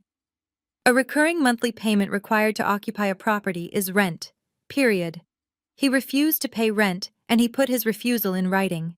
He has officially breached the terms of his occupancy agreement and surrendered any right to leniency. I walked over to the large bay window in my living room, looking down at the street lamps glowing in the cool night air. The city moved below me, completely unaware of the absolute devastation I was about to unleash on a quiet suburban cul-de-sac. My parents had spent my entire life making me feel small. They had demanded my silent financial support while showering my brother with praise and affection. Now they had formally cut me out of their family to protect a son who was currently trying to leverage their home for a doomed delivery app. Draft the notice, Gregory, I said, my voice dropping to a low, steady pitch. Do not use the automated system this time. Printed on the heavy, firm letterhead. I want it to look as official and terrifying as possible. A formal 30-day notice to pay or quit. Gregory confirmed, typing rapidly on his end of the line. I will have it drafted, stamped, and served by a uniformed process server tomorrow morning. I will make sure the server knocks loudly so the neighbors can see exactly what is happening. When they receive it, I said they are going to panic. They are going to call Vance and Sterling and demand to know why a holding company is trying to evict them. And that is when that sleazy lawyer is finally going to pull the title records. That is when Preston is going to realize he cannot get his loan. And that is when Richard and Patricia are going to realize they do not own a single brick of that house, Gregory finished. The 30-day clock starts the second the process server hands them the paper. If they do not produce the rent, which we know they will not, because Preston has likely already bled them dry, the sheriff will be changing their locks by the end of next month. Execute it, I commanded. Let the countdown begin. It was a spectacular Sunday afternoon in Connecticut, the kind of crisp, clear day that Richard and Patricia believed they were entitled to by divine right. I was sitting on the leather sofa in my downtown penthouse sipping a cup of black tea when my laptop chimed with a secure incoming transmission. Gregory had not just hired a standard municipal process server. He had retained a premium private intelligence firm that utilized discrete body cameras to provide absolute undeniable legal verification of delivery. I clicked the encrypted link and watched the live feed of my parents' suburban illusion being shattered in real time. The camera lens captured the sprawling backyard of the estate in high definition. Richard was holding court exactly as I knew he would be. He stood behind his massive custom-built outdoor kitchen, flipping premium imported steaks with silver tongs. He was wearing a ridiculous monogrammed apron, laughing loudly with a group of men from his country club. Patricia was floating between tables of catered appetizers, holding a crystal flute of champagne, playing the role of the flawless, affluent hostess. The lawn was crowded with their wealthy friends and business associates, all completely oblivious to the fact that they were partying on property that belonged entirely to me. The process server marched straight past the valets and the catering staff. He did not hesitate or wait for an invitation. He walked directly up to the grill, cutting right through Richard's circle of sycophantic friends. Richard Wilson, the server, asked, his voice projecting loudly over the ambient music. Richard paused, his smile faltering as he looked the uniformed man up and down. He puffed out his chest, attempting to project his usual patriarchal dominance. I am Richard Wilson. Who are you, and how did you get past the caterers? The server did not answer the question. He simply thrust a thick, legal envelope directly against Richard's chest. You have been served, he announced clearly. Richard dropped his silver tongs and caught the heavy envelope. The country club friends went completely silent. The ambient chatter in the immediate vicinity died down as people turned to stare. I watched the live feed with icy satisfaction as my father ripped the envelope open. He pulled out the formal 30-day notice to pay or quit. The document was printed on premium legal stock stamped with the official seal of the State Housing Court and backed by the absolute authority of Apex Holdings. I watched his face flush a deep, dangerous shade of crimson as he read the words. For a fraction of a second, I saw genuine raw terror flash across his eyes. He realized he was holding a formal eviction notice, but Richard's entire existence was built on burying uncomfortable truths under layers of aggressive arrogance. He could not afford to look weak in front of his golf buddies. He threw his head back and let out a booming theatrical laugh. He waved the eviction notice in the air like a comedy prop. Can you believe this absolute nonsense? Richard announced to his friends, shaking his head with a manufactured look of fatherly pity. This is what happens when you raise a dramatic daughter. My youngest Fiona is going through a bit of a mental health crisis. She actually printed out a fake eviction notice from a made-up company just to throw a tantrum because we are focusing our investments on her brother tech startup. It is truly sad. His friends chuckled uncomfortably, murmuring their sympathies about the difficulties of dealing with unstable children. Patricia hurried over, placing a manicured hand on his arm, completely agreeing with the lie. The server turned and walked away, the camera feed cutting to black as he exited the property. Richard had laughed it off in public, but the private panic set in immediately. Less than 10 minutes after the server left the property, my phone screen lit up. I had left the family group chat unmuted purely for reconnaissance purposes. The notifications began flooding in one after another, a rapid-fire display of gaslighting and projection. Preston was the first to strike. Preston, Fiona, you have completely lost your mind. Forging court documents to try and scare mom and dad. This is a new low even for you. Preston, we all know you are desperately jealous of my company and my funding round, but trying to play landlord with a fake business name is literally insane. I showed my lawyer your little invoice and he laughed. You have zero power here. Patricia, your brother is right, Fiona. We are deeply concerned about your mental state. Sending a man to disrupt our Sunday gathering is psychotic behavior. We will be looking into psychiatric facilities for you. You clearly need professional help to deal with your extreme jealousy. Richard, you will not extort this family. We are cutting you off completely.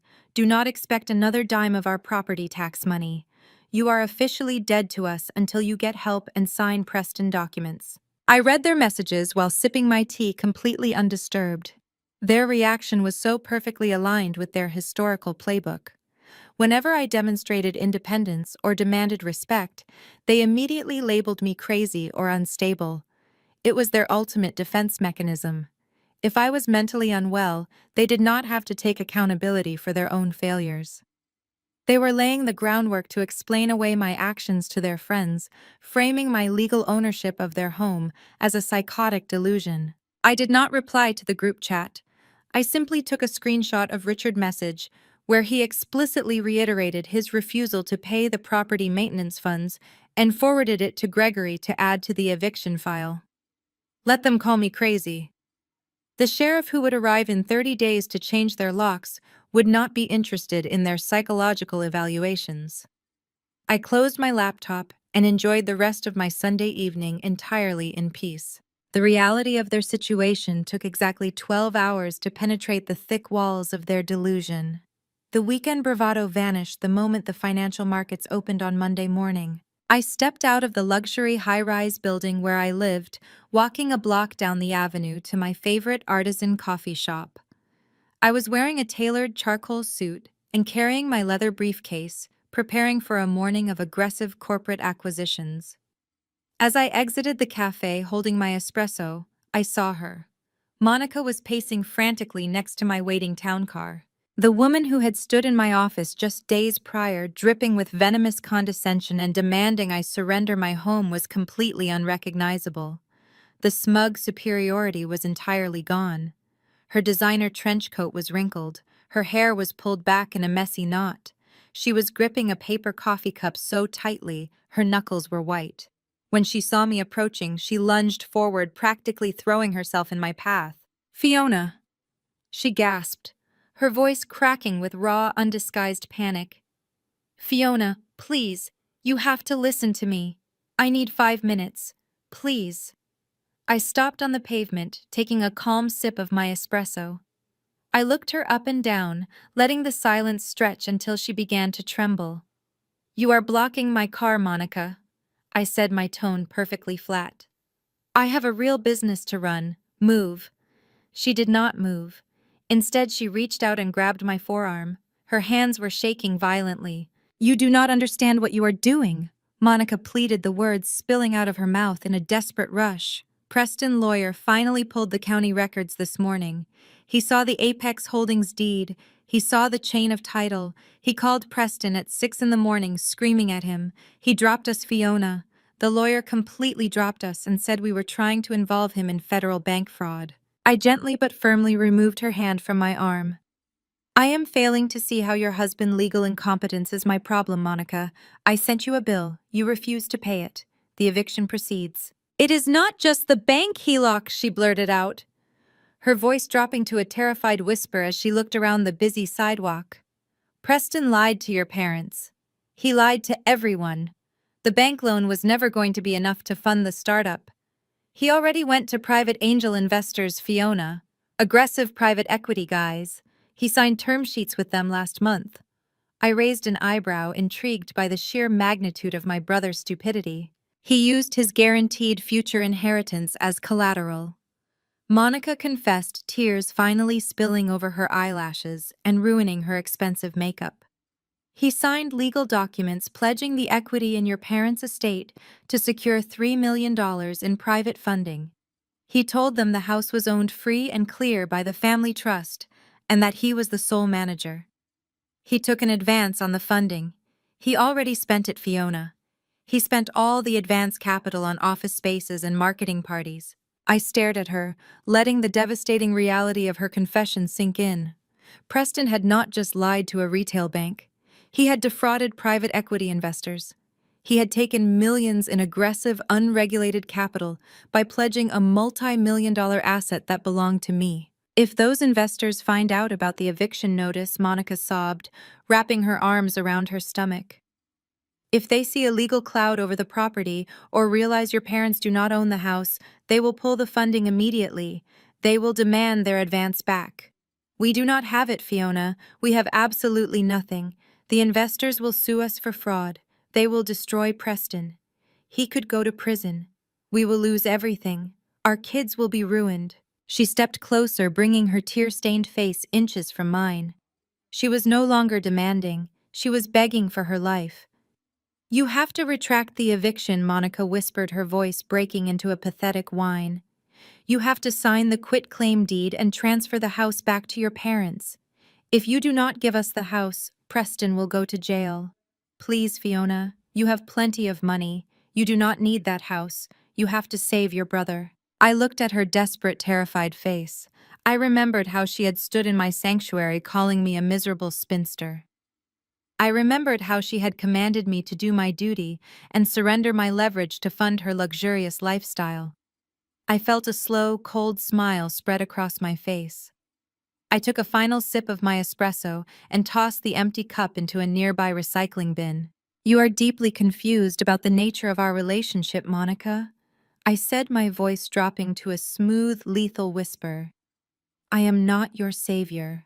I am your landlord, and your rent is past due." I signaled to my driver, who immediately opened the rear door of the town car.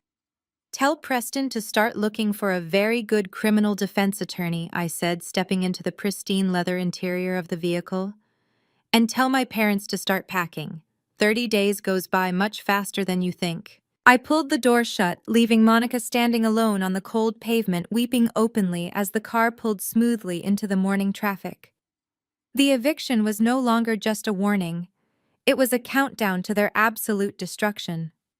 Before I even reached my office, I opened my laptop and sent a brief secure message to Gregory. Initiate full hostile exposure. Notify the angel investors of the pending eviction. Burn his empire to the ground. Ensure there is nothing left but ash. The plush leather seat of the town car absorbed the subtle vibrations of the city street as I watched the delivery confirmation checkmark appear next to my message to Gregory. I closed my laptop and rested my hands on my briefcase, letting the profound gravity of Monica, panicked confession wash over me. The morning sunlight filtering through the tinted windows felt completely detached from the absolute legal nightmare my brother had just constructed for himself. Until that moment, I had assumed Preston was simply a narcissist playing out of his depth. I thought he was trying to secure a standard regional bank loan using our parents' supposed equity to float his sinking logistics application. That would have been standard mortgage fraud, an arrogant and stupid maneuver, but one easily halted by a simple title check. But the reality was infinitely darker and vastly more dangerous. Preston had gone to private equity. He had engaged angel investors. Those were not local loan officers checking credit scores. They were aggressive, ruthless financial predators who demanded absolute perfection in their collateral. To secure millions of dollars in an advance funding round, Preston would have been forced to sign binding representations and warranties. He would have executed legal pledges explicitly swearing under penalty of perjury that the Connecticut estate was fully owned by the Wilson Family Trust and free of all encumbrances. He had used interstate communications to transmit those fraudulent claims. He had wired stolen money across state lines. The magnitude of his greed was breathtaking. Preston had not just committed a minor financial faux pas. He had committed federal wire fraud. He had committed securities fraud. He had actively defrauded institutional investors out of millions of dollars to fund marketing parties and lease premium office space for a company that generated zero revenue. He was staring down the barrel of a federal indictment, and he had genuinely believed that bullying his sister into signing a piece of paper would magically retroactively cure his massive criminal exposure. My phone vibrated sharply against the leather seat next to me. The caller ID displayed an unknown local number. I knew exactly who it was. I tapped the screen and brought the phone to my ear, remaining entirely silent. "You think you can just drive away from me, Fiona?" Monica hissed, her voice vibrating with a raw, vicious energy that completely erased the weeping, desperate woman from the coffee shop pavement. She had borrowed a phone or bought a burner specifically to bypass my block. Her tone was no longer pleading. It was dripping with venomous malice. "I warned you to stay away from my business, Monica," I said, my voice perfectly steady and devoid of any emotion. "You are going to drop this eviction immediately," she demanded, her breath hitching with rage. "You are going to call your attack dog lawyer, and you are going to pull that notice today. If you do not, I am going to destroy you. I will burn your pristine little corporate reputation to the ground." I looked out the window at the towering glass facades of the financial district. "And how exactly do you plan to do that?" "I will go to the press," Monica spat. "I will go on every social media platform and tag your clients, your board of directors, and your investors. I will tell the entire world that you are a psychopathic corporate raider who stole her elderly parents' home out from under them. I will file formal police reports for elder abuse. I will tell the authorities that you manipulated Richard and Patricia when they were vulnerable and swindled them out of their family legacy. I will drag your name through the mud until your firm fires you and you are left with absolutely nothing. You will be a pariah." Her threat hung in the air, desperate and flailing. She was a cornered animal, realizing the trap was fully closed, and she was lashing out with the only weapon she had left: public shame. But she had fundamentally misunderstood the landscape. I did not operate in a world where neighborhood gossip or Facebook rants carried any currency. I operated in a world of absolute verifiable legal fact. "Monica," I said, keeping my pitch low and unhurried, You are married to a man who just committed multi-million-dollar federal wire fraud. The private equity firm he defrauded will not care about your social media posts. The Securities and Exchange Commission will not care about your fabricated claims of elder abuse. When the federal investigators audit Preston bank accounts and trace the stolen investor funds that he used to pay for your designer clothes and your luxury car leases, they are going to freeze every single asset you possess. She let out a sharp, trembling breath, but I did not give her a second to speak. If you publicly defame my company, I continued, I will not just sue you for libel. I will personally ensure that my legal team joins the inevitable federal bankruptcy proceedings against your husband to strip you of whatever pennies the government leaves behind. You wanted to play the role of the wealthy tech mogul wife. Now you get to play the role of the indicted felon accomplice. Do not ever call this number again. I disconnected the call and permanently blocked the number. The silence in the car returned absolute and comforting. Monica threats were the death rattles of their manufactured dynasty. They were completely out of options and they knew it. The next few days passed with the quiet precision of a ticking clock. The 30-day eviction notice was officially active. The countdown had begun, and I remained entirely focused on my own life, allowing Gregory to handle the systematic dismantling of Preston Investor facade. Gregory had anonymously forwarded the True Apex Holdings deed and the pending eviction notice directly to the lead partners of the private equity firm backing Preston's startup. The resulting explosion was entirely predictable. We received unconfirmed reports through Gregory Network that Preston office had been locked down by the investor's legal team and that a forensic audit had been instantly initiated. Despite their world collapsing around them, my parents maintained a level of denial that bordered on pathological. I knew they were panicking in private, but their public mask remained cemented in place. They were determined to project ultimate victory right up until the moment the sheriff kicked down their custom oak front door. It was exactly 1 week after the process server had disrupted their Sunday barbecue. I was sitting at my desk reviewing the final contracts for a commercial high-rise acquisition when Sarah walked into my office. She carried the afternoon mail sorted into neat stacks. Resting perfectly on top of the corporate correspondence was a thick, heavy envelope made of premium cream-colored cardstock. It was addressed to me in elaborate gold calligraphy. Sarah raised an eyebrow as she handed it to me. "This looks a bit dramatic for our usual mail," she noted. I thanked her and waited for her to leave before sliding my letter opener through the thick paper. I pulled out a rigid, oversized invitation bordered in embossed gold leaf.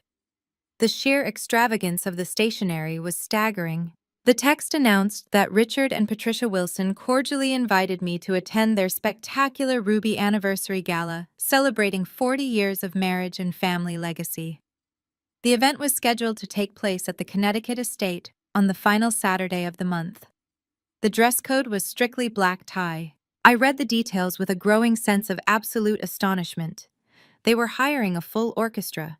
They were importing a celebrity chef for a 6-course seated dinner. They had secured valet parking and premium floral installations. But the most revealing detail was printed at the very bottom of the card in an elegant italic font.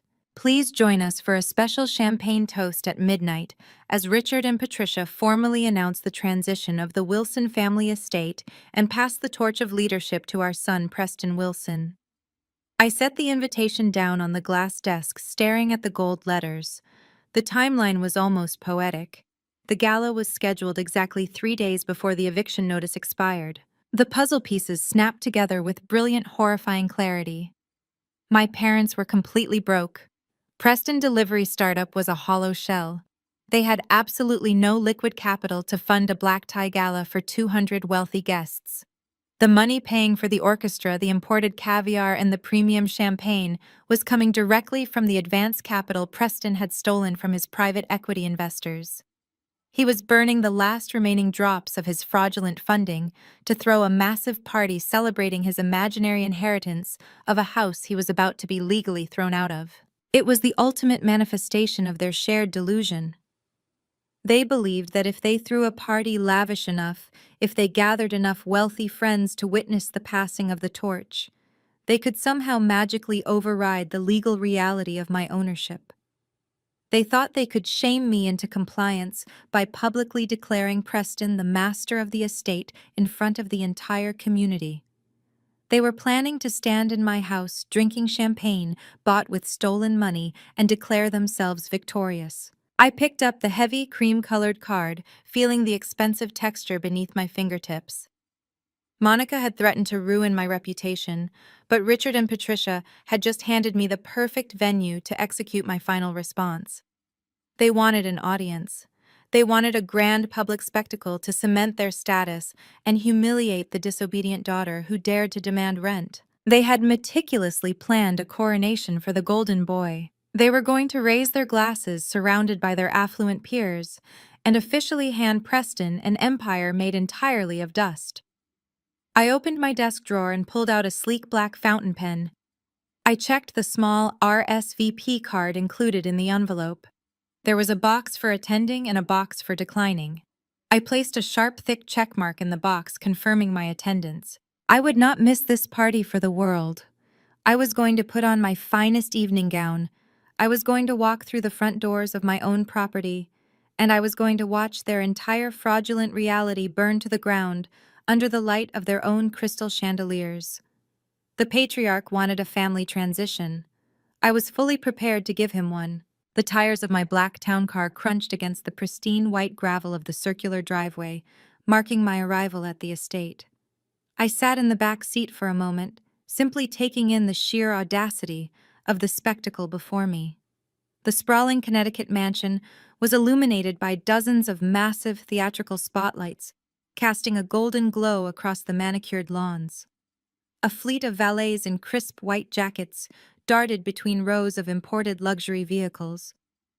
I could hear the elegant sweeping notes of a live string quartet drifting from the rear terrace, mingling with the polite laughter of 200 affluent guests. It was a breathtaking display of wealth and permanence. It was also an absolute fraud funded entirely by stolen capital and built on the foundation of my silent charity. My driver opened the door and I stepped out into the cool evening air. I had selected my wardrobe for the evening with the precise clinical calculation of a general preparing for a final siege. I wore a floor-length emerald green Tom Ford gown constructed from heavy silk that draped over my frame like liquid armor. The color was a deliberate choice. It was the color of money, the color of envy, and the color of absolute control. I paired the gown with a diamond collar necklace that Preston entire delivery startup could not have afforded on its best day. I did not look like a bitter, discarded daughter.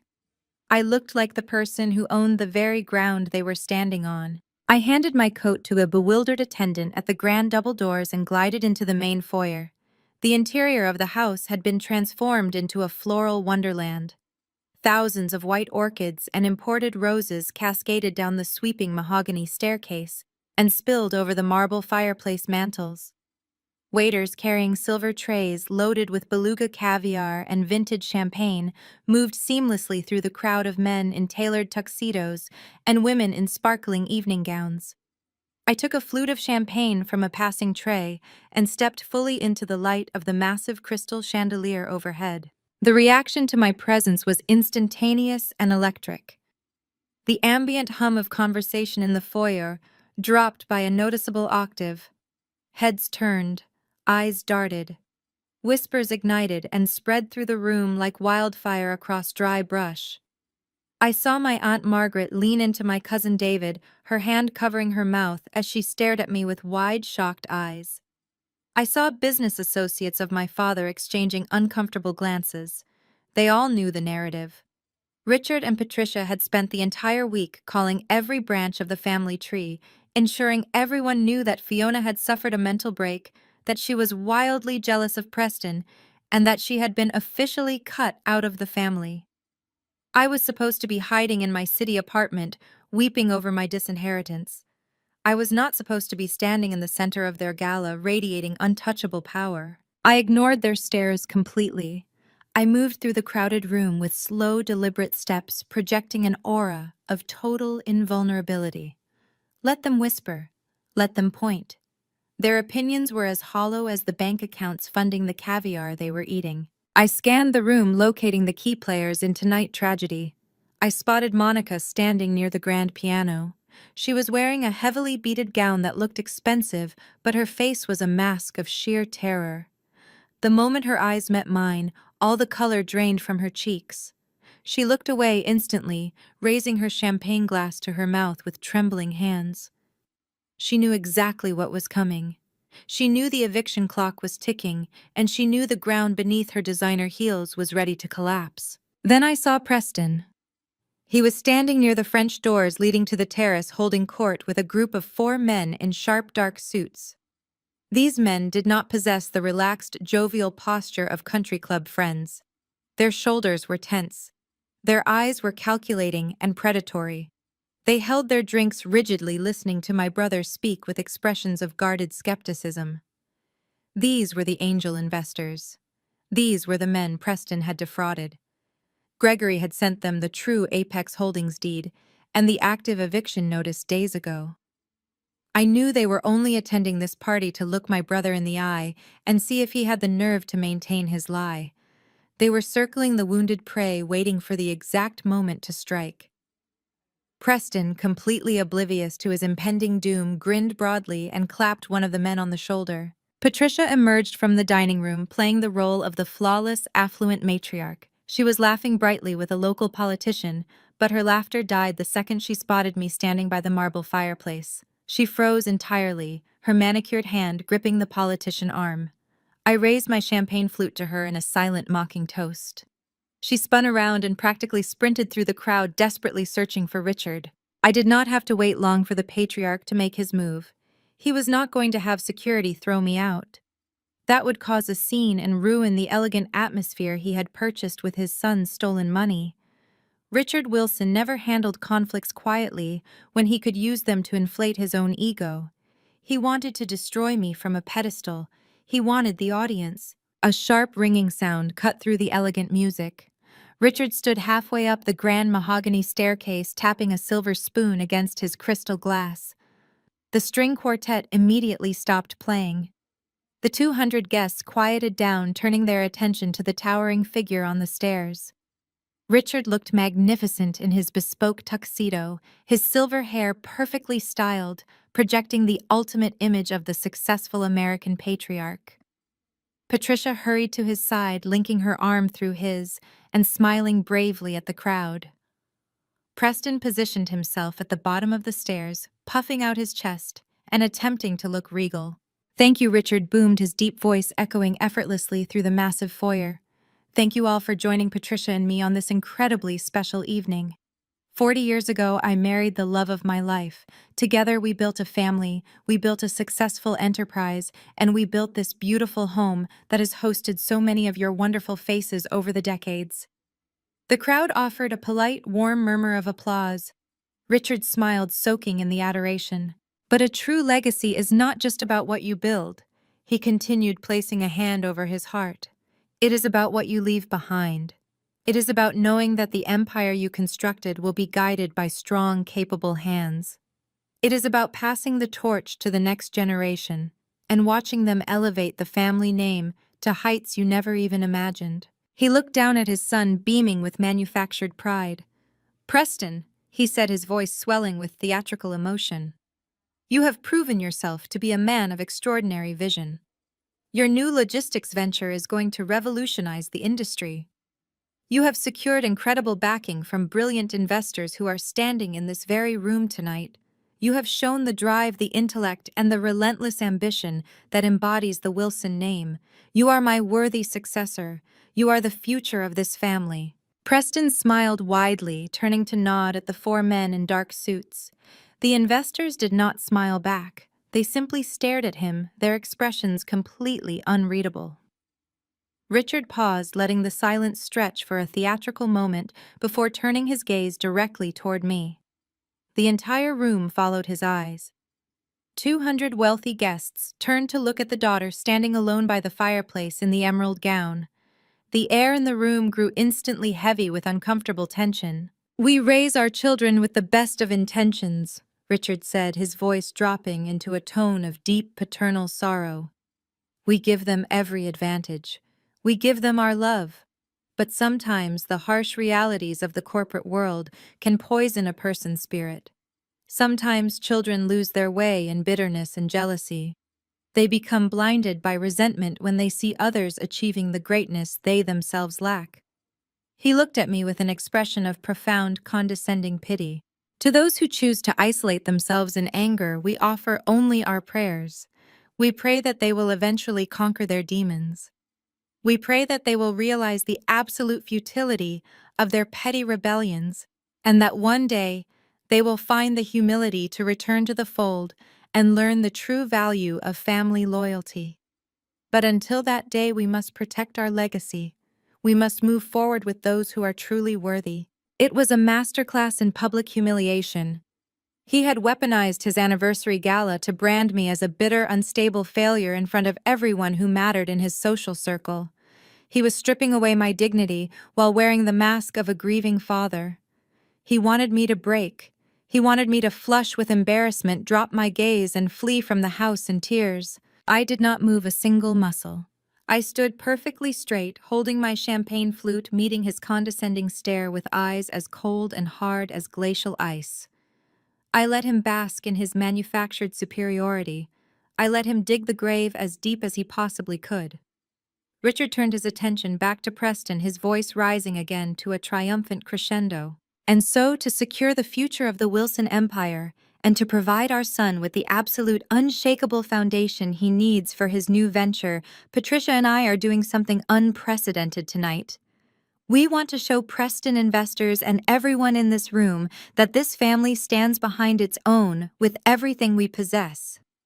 Richard gestured grandly to the space around him. Tonight we are officially transferring the title of this estate.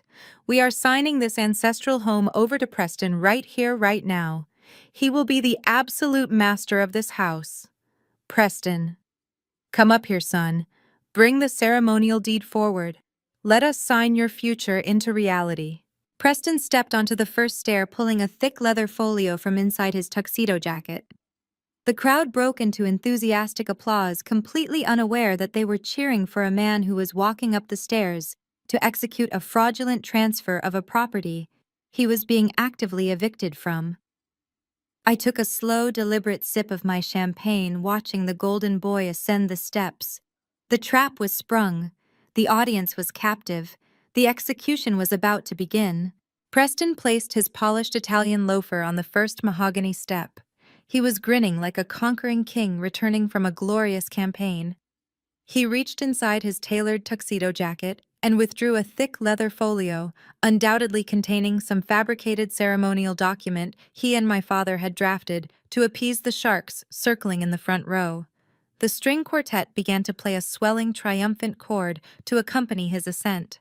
The 200 affluent guests broke into polite, synchronized applause.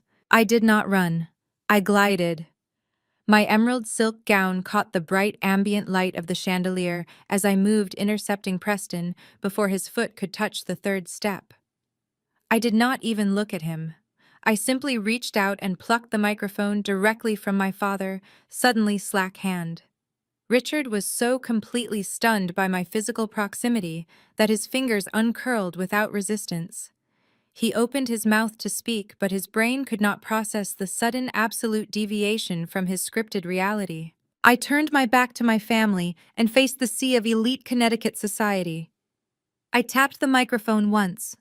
The sharp electronic pop echoed like a gunshot through the massive foyer. The string quartet faltered and ground to a chaotic halt. The polite applause died instantly. The clinking of crystal champagne flutes ceased as 200 pairs of eyes locked onto me. The silence that descended upon the room was absolute and suffocating. I looked down at the front row. The four men in dark suits, Preston Angel investors, stared back at me with expressions of guarded irritation. I nodded slightly toward the side hallway. Gregory, my attorney, stepped smoothly out of the shadows. He was wearing an immaculate black suit, moving with the silent efficiency of an executioner. He walked directly along the front row, handing a heavy black certified legal folder to each of the four investors. They took the folders hesitantly, their irritation morphing into sharp, calculating suspicion. I reached into my evening clutch and pulled out a small black remote. 20 minutes prior to Richard Grand's speech, I had paid a visit to the audiovisual control board tucked away in the library. $1,000 cash tip and a preloaded flash drive had secured my absolute control over the venue displays. I pressed the single button on the remote. The massive digital screen positioned directly behind my father on the landing, previously displaying a looping slideshow of his 40-year marriage snapped to a harsh, blinding white. The sudden burst of light caused several guests to shield their eyes. When their vision cleared, they were no longer looking at photographs of Patricia smiling in a wedding dress. They were looking at a high-resolution scan of a legal document. The state seal of Connecticut was visible in the top corner. The red ink of the county clerk certification was glaringly obvious. "Good evening," my voice echoed through the grand foyer, perfectly calibrated, icy, and entirely unwavering. My father speaks beautifully about legacy. He speaks of foundations and empires and passing the torch. But a true legacy requires actual ownership. I gestured gracefully to the towering screen behind me. 9 years ago, Richard Wilson Golf Course Investments suffered a catastrophic collapse, I announced, ensuring my diction was razor sharp. He defaulted entirely on the mortgage of this very estate. He hid the default notices from his wife, his friends, and his community, out of sheer unadulterated pride. Exactly 90 days before this property was scheduled to be sold at a public foreclosure auction on the courthouse steps, a private holding company intervened. That company bought the distressed debt for pennies on the dollar and executed a deed in lieu of foreclosure to save this family from public social ruin. I turned my head slowly, looking directly at Richard. He was pale, a sickly shade of gray spreading across his face. His mouth was opening and closing, but no sound emerged. He looked like a man watching an avalanche descend upon his house. "That company is Apex Holdings, LLC. I stated, my voice ringing with total absolute authority. "I am the sole owner and managing director of Apex Holdings. For 9 years, my parents have not owned a single brick, shingle, or blade of grass on this property. They are my tenants. I have quietly paid the massive property taxes, the exorbitant insurance premiums, and the structural maintenance required to preserve their grand social illusion. I allowed them to pretend they were the masters of this domain, to protect their fragile egos." A collective gasp rippled through the crowd. It was a visceral physical reaction. I saw women covering their mouths. I saw men adjusting their ties, looking nervously at the floor. The bedrock of their social hierarchy was being pulverized right in front of them. But illusions are exceptionally expensive. I continued, turning my attention back to the guests. And unfortunately, my tenants have grown ungrateful. They are currently 30 days delinquent on their monthly rent payment. This lavish party, the imported caviar you are eating, and the vintage champagne you are drinking, is being hosted in a house they are actively being evicted from. Patricia finally broke through her paralysis. She lunged forward, her manicured hands grasping at the empty air. "Fiona! Stop this right now!" she shrieked, her voice cracking with pure, unhinged hysteria. "You are ruining everything. You are destroying us." I did not raise my voice, but the microphone amplified my absolute disdain over her frantic cries. "I am not ruining anything, Mother," I said coldly. "I am simply turning on the lights." I pivoted on the stairs, locking my eyes onto Preston. He was frozen on the first step, clutching his useless leather folio to his chest like a child holding a blanket. Sweat was beading on his forehead, shining under the glare of the chandelier. The golden boy was finally facing the blinding heat of reality. I turned my gaze back to the front row. The 4 men in the dark suits had opened their black folders. They were not looking at me anymore. They were staring intensely at the documents Gregory had provided. They were reading the certified, stamped, and verified absolute title deed proving my ownership. They were reading the active 30-day notice to pay or quit that had been served to Richard. "Gentlemen," I said, addressing the investors directly, "my brother Preston has spent the last month playing the role of a brilliant tech visionary. He told you he was the sole manager of a wealthy family trust. He told you this estate was owned free and clear by his parents, and that his inheritance was guaranteed. The lead investor, A tall man with a severe jawline and silver hair at his temples slowly looked up from the folder. His eyes were dead and flat, the kind of eyes that dismantled companies and ruined lives for a living. He used a fabricated claim of future inheritance to secure millions of dollars in your advance private equity funding. I declared the words echoing like hammer strikes. He pledged an asset he does not own, and that his parents have not owned for nearly a decade. He leveraged my property to fund his imaginary empire. The silence that followed was heavy enough to crush bone. The guests were completely paralyzed, trapped in the gravitational pull of a spectacular financial catastrophe. Monica, who had been standing near the grand piano, let out a loud, ragged sob and covered her face with her hands, sliding down the wall until she hit the marble floor. Preston dropped his leather folio. It hit the stairs with a dull thud, spilling blank sheets of paper onto the steps. He looked desperately at the investors, raising his hands in a pathetic gesture of surrender. "Guys," Preston stammered, his voice squeaking. "Gentlemen, please. This is just a family dispute. My sister is crazy. She is trying to extort me. I can explain everything. The collateral is good. I promise the collateral is good." The lead investor did not blink. He did not yell. He did not throw the folder or make a theatrical scene. He simply closed the black cover with a quiet, definitive snap. He looked at Preston with an expression of cold, absolute rage. He stood up, smoothing the front of his jacket with frightening precision. He reached into his tailored breast pocket and pulled out his cell phone. He held it up, ensuring Preston could see exactly what he was doing. "I do not care about your family drama." "Preston," the investor said, his voice cutting through the silent room with lethal clarity. "I do not care about your sister or your parents or your rent. But you used an interstate wire transfer to accept $3 million of our capital based on forged collateral representations. You submitted fraudulent financial disclosures to institutional investors." The investor punched 3 numbers into his screen, holding his thumb over the call button. "That is federal wire fraud," the investor stated, his voice ringing with the finality of a judge passing sentence. "You are a thief.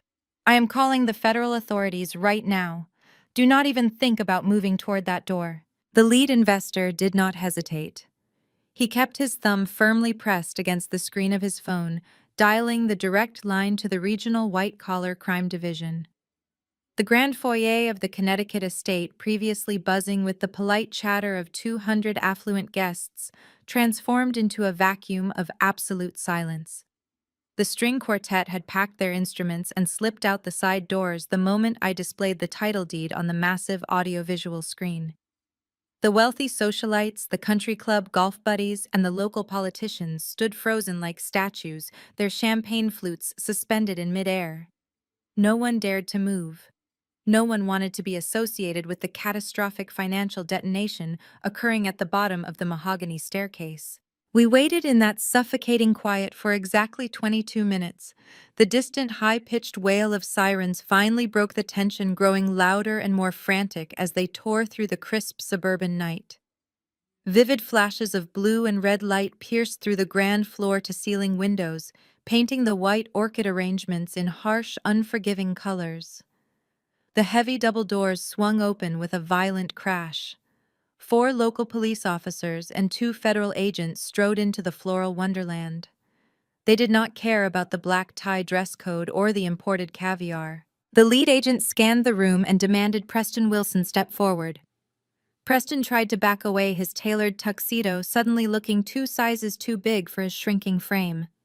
He stammered a pathetic excuse, his legs giving out as an officer grabbed his shoulder. The sharp metallic click of the handcuffs echoing across the marble floor was the most beautiful music I had ever heard.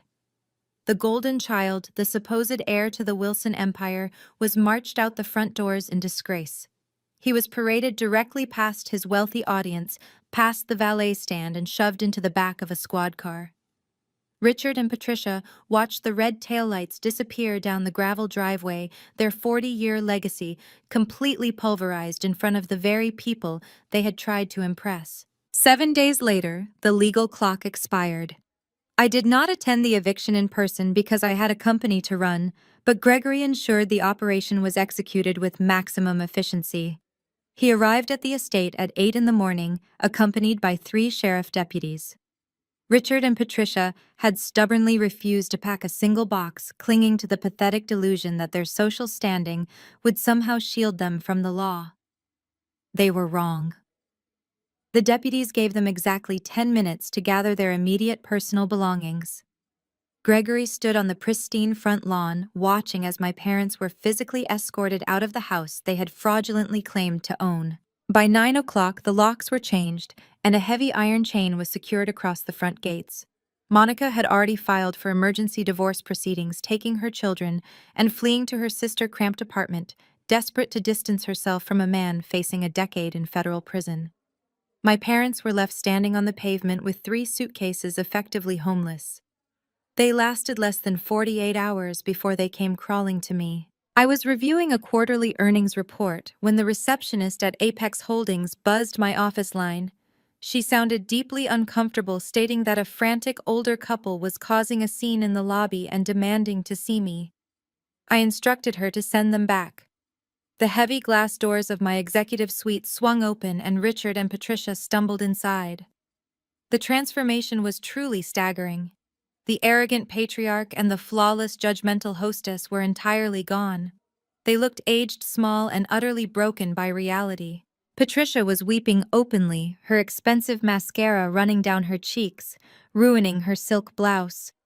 Richard wrung his hands, his posture hunched, completely stripped of his commanding country club bravado. They collapsed into the chairs opposite my glass desk. "Fiona, please." My father croaked, his voice cracking with desperation. "You have made your point. You won. The investors took everything. Preston is being held without bail. We have nowhere to go. We have absolutely nothing left." My mother reached across the desk, her fingers grasping at the empty air. "We are your family, Fiona. You cannot just leave us on the street. We know you own apartment buildings in the city. Just let us move into one of your units. We will be quiet.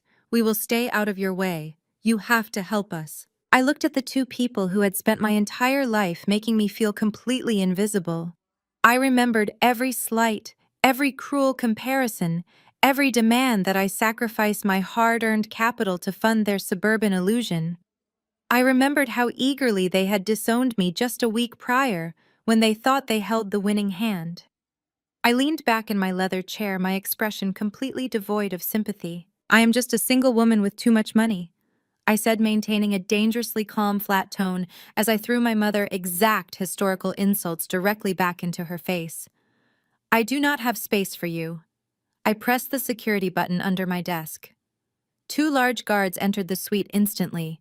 They lifted my parents by their arms, ignoring their sudden wails of protest, and escorted them out of the building. I did not look back as the heavy doors swung shut, sealing them out of my life forever. With the estate finally vacant, I executed the final phase of my strategy. The Connecticut mansion was a massive structure occupying prime real estate, but I had absolutely zero sentimental attachment to its walls. I deployed my legal team to aggressively navigate the municipal zoning boards. Using the immense capital of Apex Holdings, I successfully rezoned the residential plot for high-density commercial use. Within 3 months, I sold the entire property to a luxury commercial developer. They planned to bulldoze the ancestral home and construct an exclusive boutique hotel and spa. The sale closed for triple the original value of the property. I took that massive multi-million-dollar profit and rolled every single cent into expanding the private equity wing of my firm. The past was completely liquidated. I stood by the floor-to-ceiling windows of my penthouse office, a cup of hot black tea resting in my hand. Below me, the city pulsed with relentless energy, a grid of endless ambition and power. Preston was sitting in a federal holding cell awaiting trial for massive corporate fraud. Richard and Patricia were banished to a cramped, dingy rental apartment on the outskirts of the city, permanently erased from the affluent society that had defined their entire existence. I took a slow sip of my tea, savoring the absolute brilliant quiet of my sanctuary. I was entirely free of their toxic familial chains. I was wealthy, I was victorious, and for the first time in my life, I was completely, undeniably independent. True power does not come from inheriting a legacy, it comes from building your own and having the courage to protect it. The story of Fiona teaches us a harsh but necessary truth about familial boundaries.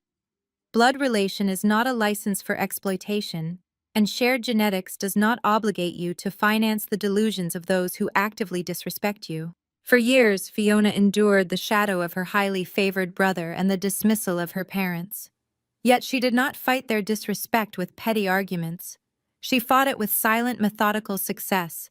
She secured her own financial independence and let her family's arrogance be the very tool of their undoing. When Preston built his house of cards on the foundation of stolen funds, and her parents chose social status over genuine connection, Fiona simply held up the mirror of reality. The most profound lesson here is about the nature of forgiveness and boundaries. Setting an iron wall against toxic family members is not an act of cruelty. It is an act of radical personal preservation. When Richard and Patricia demanded shelter after squandering their lives on a lie, Fiona owed them nothing. She recognized that enabling their behavior would only pull her into their wreckage. By selling the estate and reinvesting in her own empire, she physically and symbolically bulldozed the toxic dynamics of her past. You are not required to set yourself on fire to keep your family warm. We all face moments where we must draw a firm line with toxic family members who take our generosity for granted. Choosing your own mental health over heavy familial guilt is an absolute necessity for inner peace.